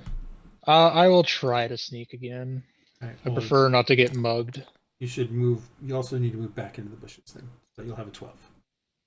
Yeah, that's pretty bad. All right, an archer is gonna shoot Shelly. There we go. Sealgair. That is a 13 to hit. No. An arrow comes flashing by and hits the ground in front of you. I jumped back last second. Another one. Oops, wrong guy. Moves forward a little bit and over there and shoots at you as well.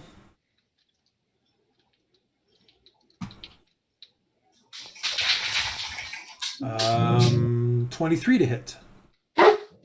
So while the first one comes up short, the second one, as you're looking at it, slams into your right thigh or left thigh, but only does 3 points of damage because we're only rolling minimums here, it seems.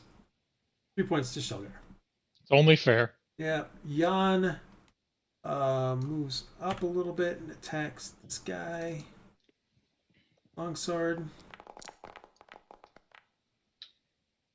13, I think, does hit. It does. He basically moves forward and puts his sword straight through the side, the thing that's fine. It's like attacking with Morgoth and trying to get in there. He comes through and just slams his longsword right through the side of it. And you can see it go out the other side. And then he pulls it back and the thing just slumps to the ground. All right. And then he actually moves forward a little bit to there. This goblin. Oops, sorry. This goblin.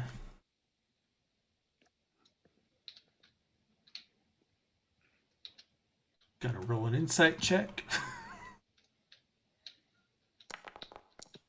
He doesn't need to do that. That seems unnecessary. And he feels that he still has the upper hand for some reason.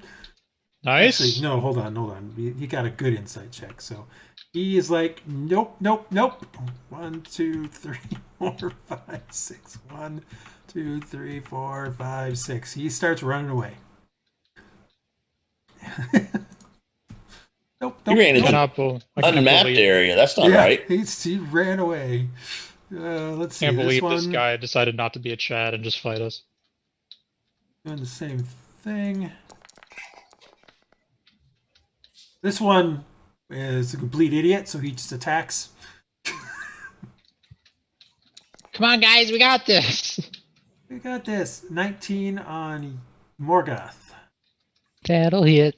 See, look, I hit points him. Of damage. Oops. Oh, okay. I gotta remember that. All right.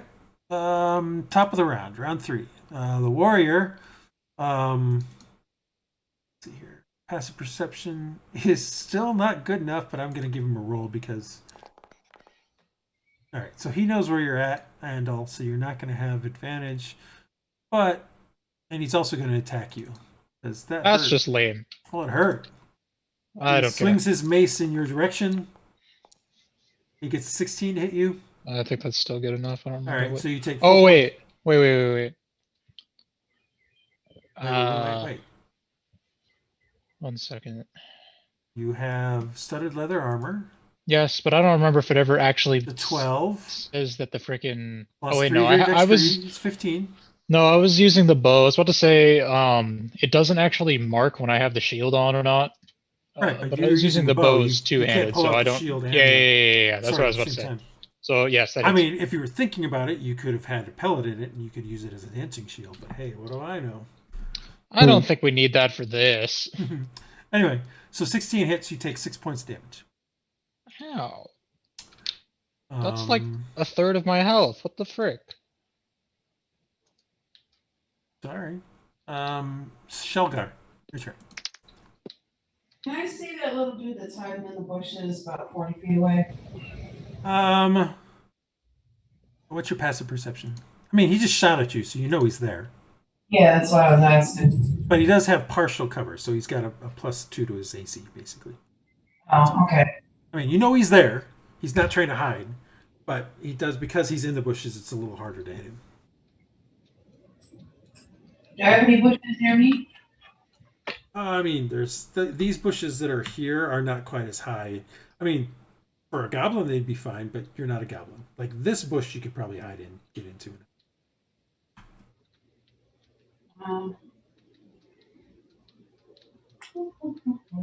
What about these bushes down along the road?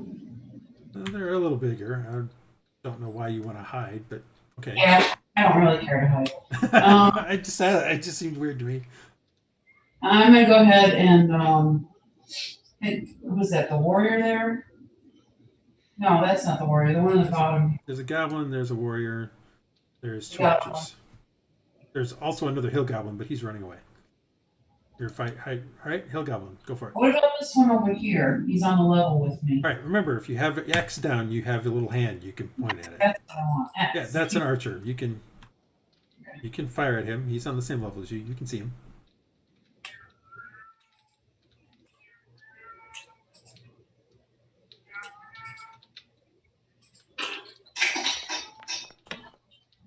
Oh, but I still miss. 10 does not hit, unfortunately. Misses the archer.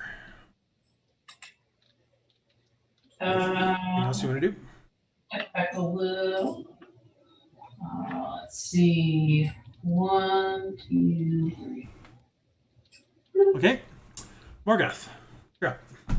To whackity smackety. Disbro. Okay.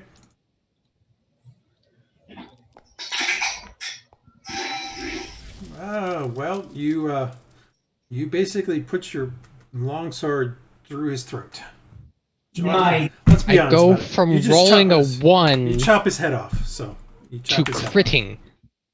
And job. a mountain of bluish green gore comes out of his head, out of where his head used to be, and his head kind of rolls over and lands right in front of Artemis's feet. I mean, you were probably just annoyed that Anything else, Morgoth? 1, that you got a 1. 2, 3. Well done. Sorry, had to sneeze.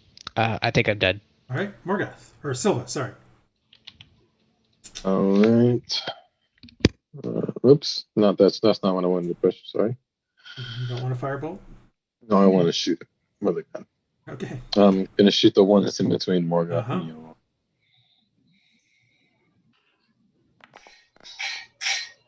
That hits. Yay. Mhm.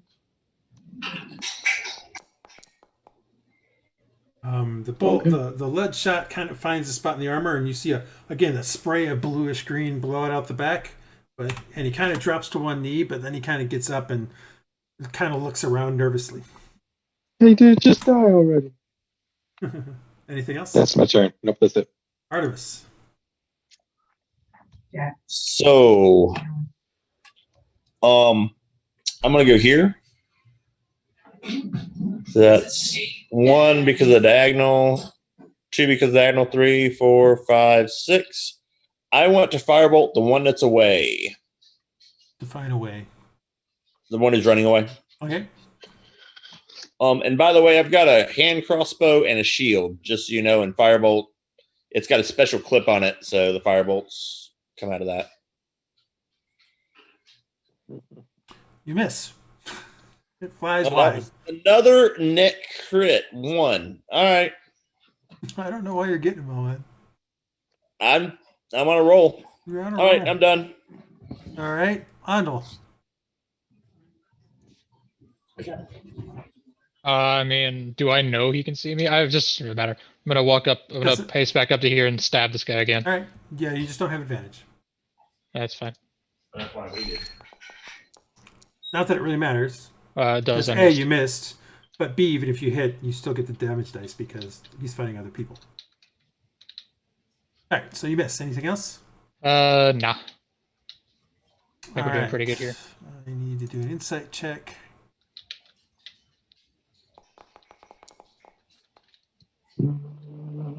This one feels that running away is a better part of valor. 1, 2, 3, 4, 5, 6. 1,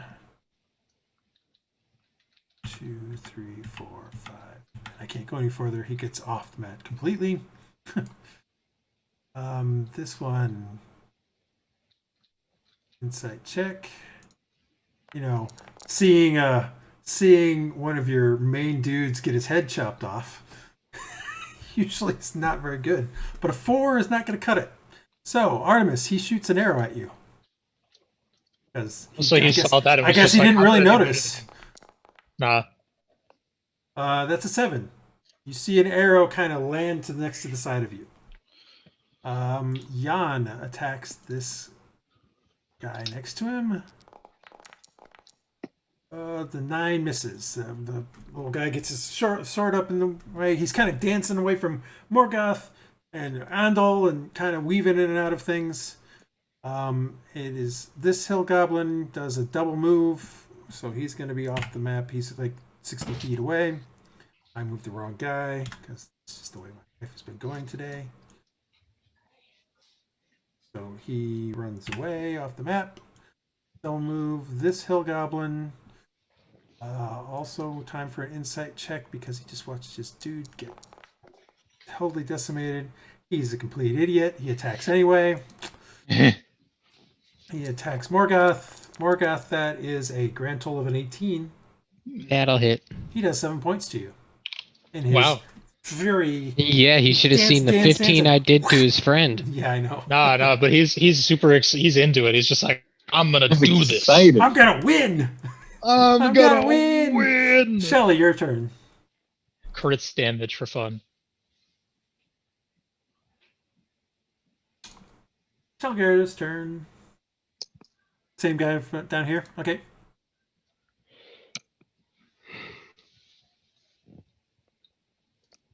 She wants to know if he's hiding in the bushes. He has a bonus to AC. Bonus 2 to Partial his cover. AC. So he has his AC is a little bit better than what it would normally be. He's not hiding though. He's not because he's in bushes. It's a little harder to hit. Yeah. Okay. I'll do this thing right here. Okay, that's fine. Where'd my stuff go? Crap.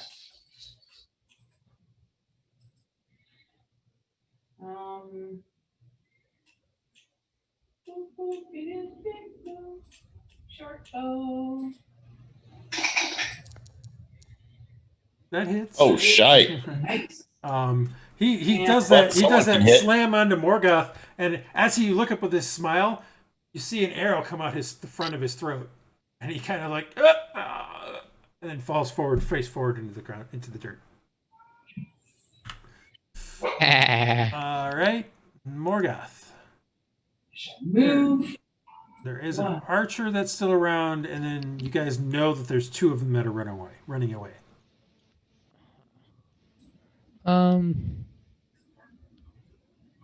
I shall put my sword away and take out my bow. Okay. Do I still get to attack this round?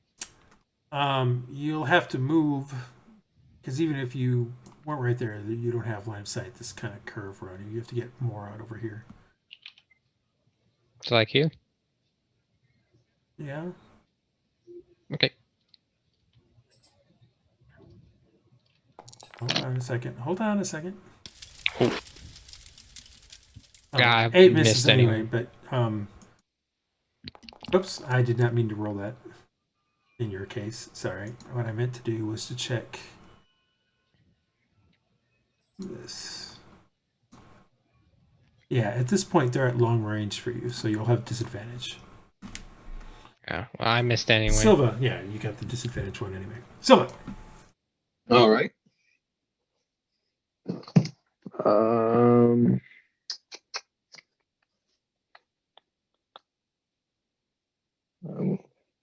Oops.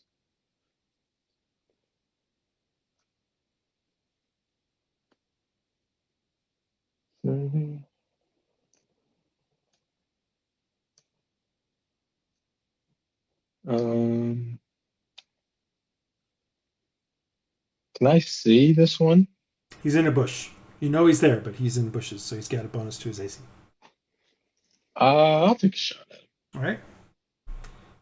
Why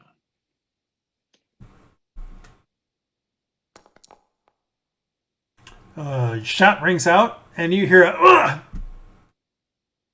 roll damage. And you sort of see a spray of green blue come out of the bush, but you hear ow, ow.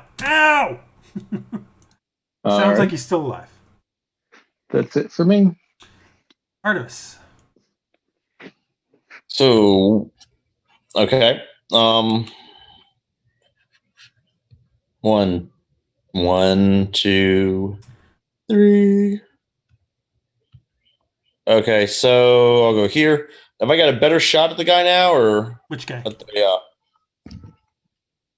This guy? No, I mean now you're shooting up into the thing, so he still has the same That's partial worse. cover. Yeah. Okay, I'll shoot this guy then. Are both these look the same? Well, they're both about one. This guy is 120 feet away or thereabouts. He's 120 feet off. This guy is about 60 feet off. I'll shoot the guy with 60 feet with the firebolt. All right. Can't run away, even though it's stupid, but the way I'm rolling, it won't matter. 20 hey! Feet and you see him see him miss a step a beat and kind of twist, roll and tumble, but then pop up to his feet and continue to run. Right. I'm done. All right. Andal. Set Sealgair back down to 0 because she's now on the same level as everybody I'm else. gonna go back and pick up my bow. I'm gonna put the sword away and pick up the bow, so I just want to attack this turn. Okay. And then I'm gonna move to like 1, 2, 3, 4, 5, right. like here. So this archer is now 120 feet off. Right? This archer needs to make an insight check.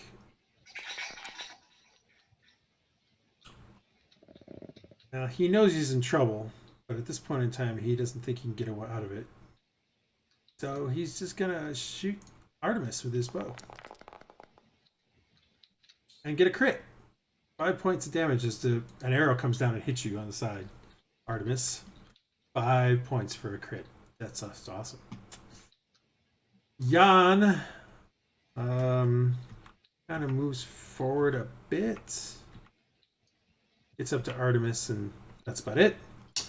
And then this goblin is now 180 feet away off the map.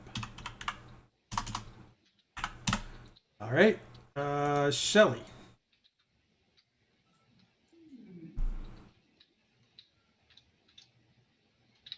I think I'll move a little.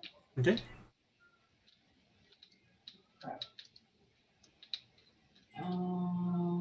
Where'd I go? There I am. 1, 2, 3, 4, 5, 6. Okay. And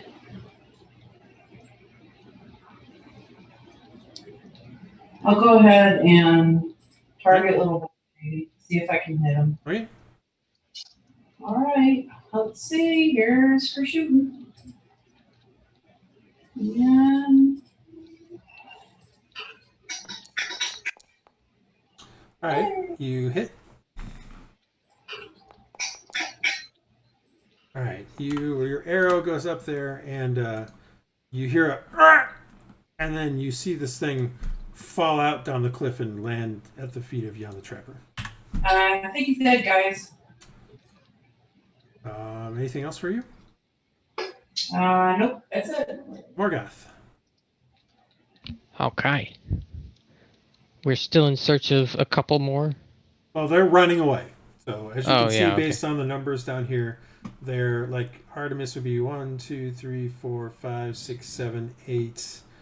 So what? They're about 140 feet away from Artemis from one, I don't and 200 think I feet can. from the other. At this point, they're kind of escaped. I can't catch up to that. I'm just gonna put the bow away. Does anybody want to try to fight them or shoot at them? No. Actually, I can get one more shot in. Firebolt has 120 inch range, unless he moves before me, in which case. No, they're all after you. That's fine. You could. So I'm just asking if you want to. Yeah, I'll get one more shot in. You don't have at a shot at the one goblin, but you do at the other. No, the 120 foot one. Yeah. No, I know. Yeah, one. So I'm just going diagonal. 1, 2, 3, 4, 5, 6. It doesn't really matter why I'm there, but So yeah, you're about 100 and take 30 away from. I'm at 90 feet away, right? No, he's at so. This He's is at 10 120 feet plus 120. You're at 130 feet away. But I just moved 30 feet. Oh, okay. It's So 120 from where he's at right there. That's what I'm saying. Where he's at, I can't move him any further on this map because of the way things work. So he's 120 feet away from that spot right there. So this is my last shot. Firebolt has 120 feet. You can't hit him then. You're literally 130 feet away from him. Okay, I'm not. Okay. No, I'll let him go then. He's right here. From that spot, he's at 120 feet. You're 10 feet from that spot. So you're literally 130 feet from him. Okay, I thought I was actually 10 feet within it, but that's fine. Which would make me 100 10 feet into the gray, isn't it 120 minus 10? Yeah, I would think it'd be 110. It's not 120 minus 10. Let me make this very clear. You notice that it says 120 on top of him. Right. He is 120 feet from that position. Oh, not from the edge of the gray. Not from the edge of the green. Then yeah, we'll let him go. Position. Yeah. Okay, yeah, he's gone. I thought that was from the gray area. Yeah, no. From that position. Gone. Oh, he's gone then. Okay. Yes. Yeah, there's no way. You got him last time. If you had gotten just a little bit better on that, he would be on the ground. Yeah, I know. But I mean, 1 point. That's what I'm saying. Just a little bit better. Yeah, no, way I've been rolling, I was lucky to hit him. So all right. So that ends that portion. Now, what do you guys want to do? Well, I mean, can we track up? You want to look them over? Correctly, these guys have some stuff on them.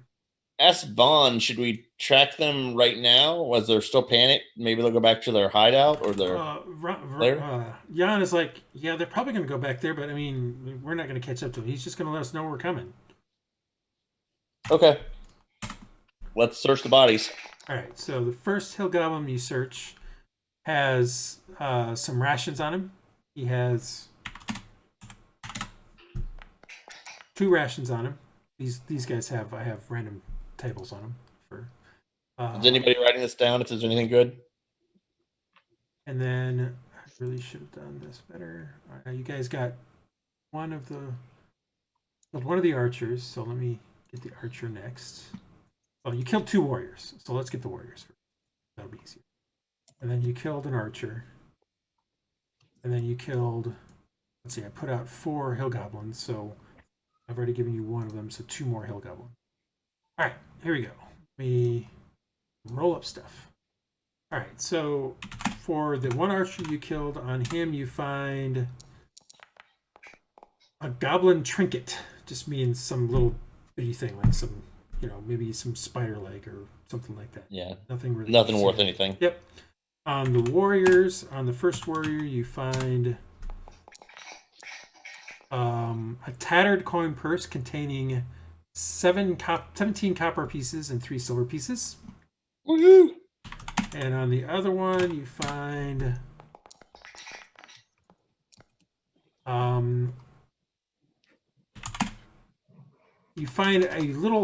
little clay vial that is stoppered. Okay. And then on the other 2 goblins that you killed, on one of them you find some more rations, and on the other one you find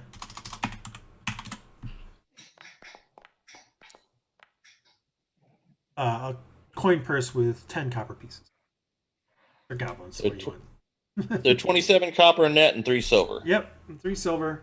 A stoppered clay pot. Clay vial kind of thing. And then it's like 6 days worth of rations.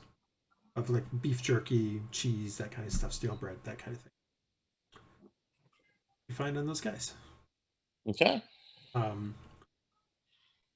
Continuing down the valley, Jan kind of takes you along the side of the valley, and it takes you maybe another half an hour to get to within sight of that ruins from the last time the 3 of you other guys. And so looking out on there, and you're going to see sort of an in-progress map here. Bring it up if I can find it.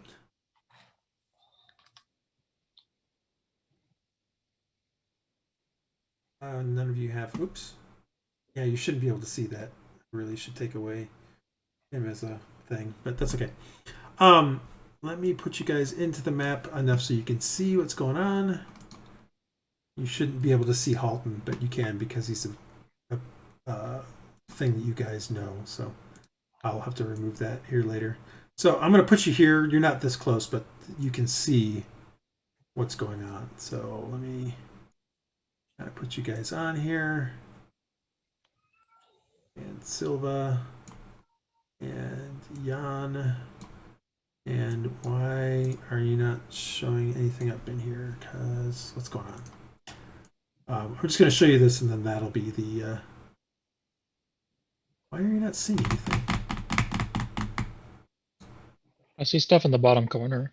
Oh, yeah, but that's about it. Oh, there it is. Okay, that was weird. It just I was looking at my Watcher version and it wasn't showing me anything. So let me do the following. Let me just do this real quick. Vision. Oh, that's interesting. 120. So you guys can see approximately. Oh, come on. Why is nobody seeing? Oh, because I put it on Jan, and he's not considered a friend of yours in this one. Let me put it on Silva. There we go. So you kind of see up into the thing there. You can see that since the last time you guys were here, the goblins have been busy. They have built a small wall right here with two kind of really not very good-looking towers and a small wall here. So this kind of, I mean, you can still climb up and get around up here and even up this side. Clearly the wall isn't complete yet. There's also no gate, but these two towers clearly have some goblins standing on them. You can see another goblin kind of in front of this. You see, for the very first time, you see two, it's like some women goblin, you think? Goblin women doing some stuff. You see a couple goblins up top. You also see, and I'm going to increase this because you should be able to see this too. This because it's daylight still. Hey, Pete, we actually can't see anything. Oh, you can. I'm seeing it right here. No, all but I see is that bottom all left white corner. and then dark. Well, refresh.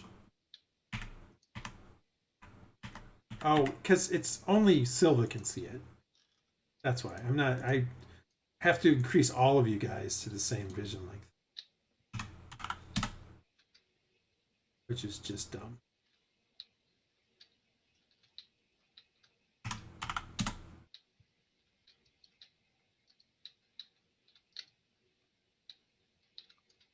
That's just...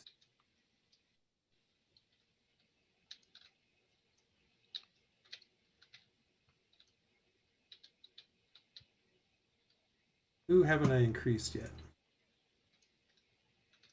I can see everything now.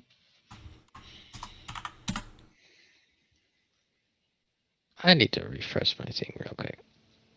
No, it's just possible that I haven't gotten your character. 180. Or it's possible I just haven't gotten your character onto the thing. No. Yeah, that opened up a lot more. All right, so as I was I'm pointing like out, permanently stuck on the range thing. hit escape. Anyway, there's towers here with some goblins on top. You can see a goblin kind of patrolling back and forth here. You can see some goblins working on these walls. There's some goblins here. You notice up here you can see a guy working with some what look like large dogs. Up here, there's a sort of a pen up here. So clearly, since the last time you were here, they have been they've been busy. And we're gonna stop there, as you guys have reached the goblin camp. All right.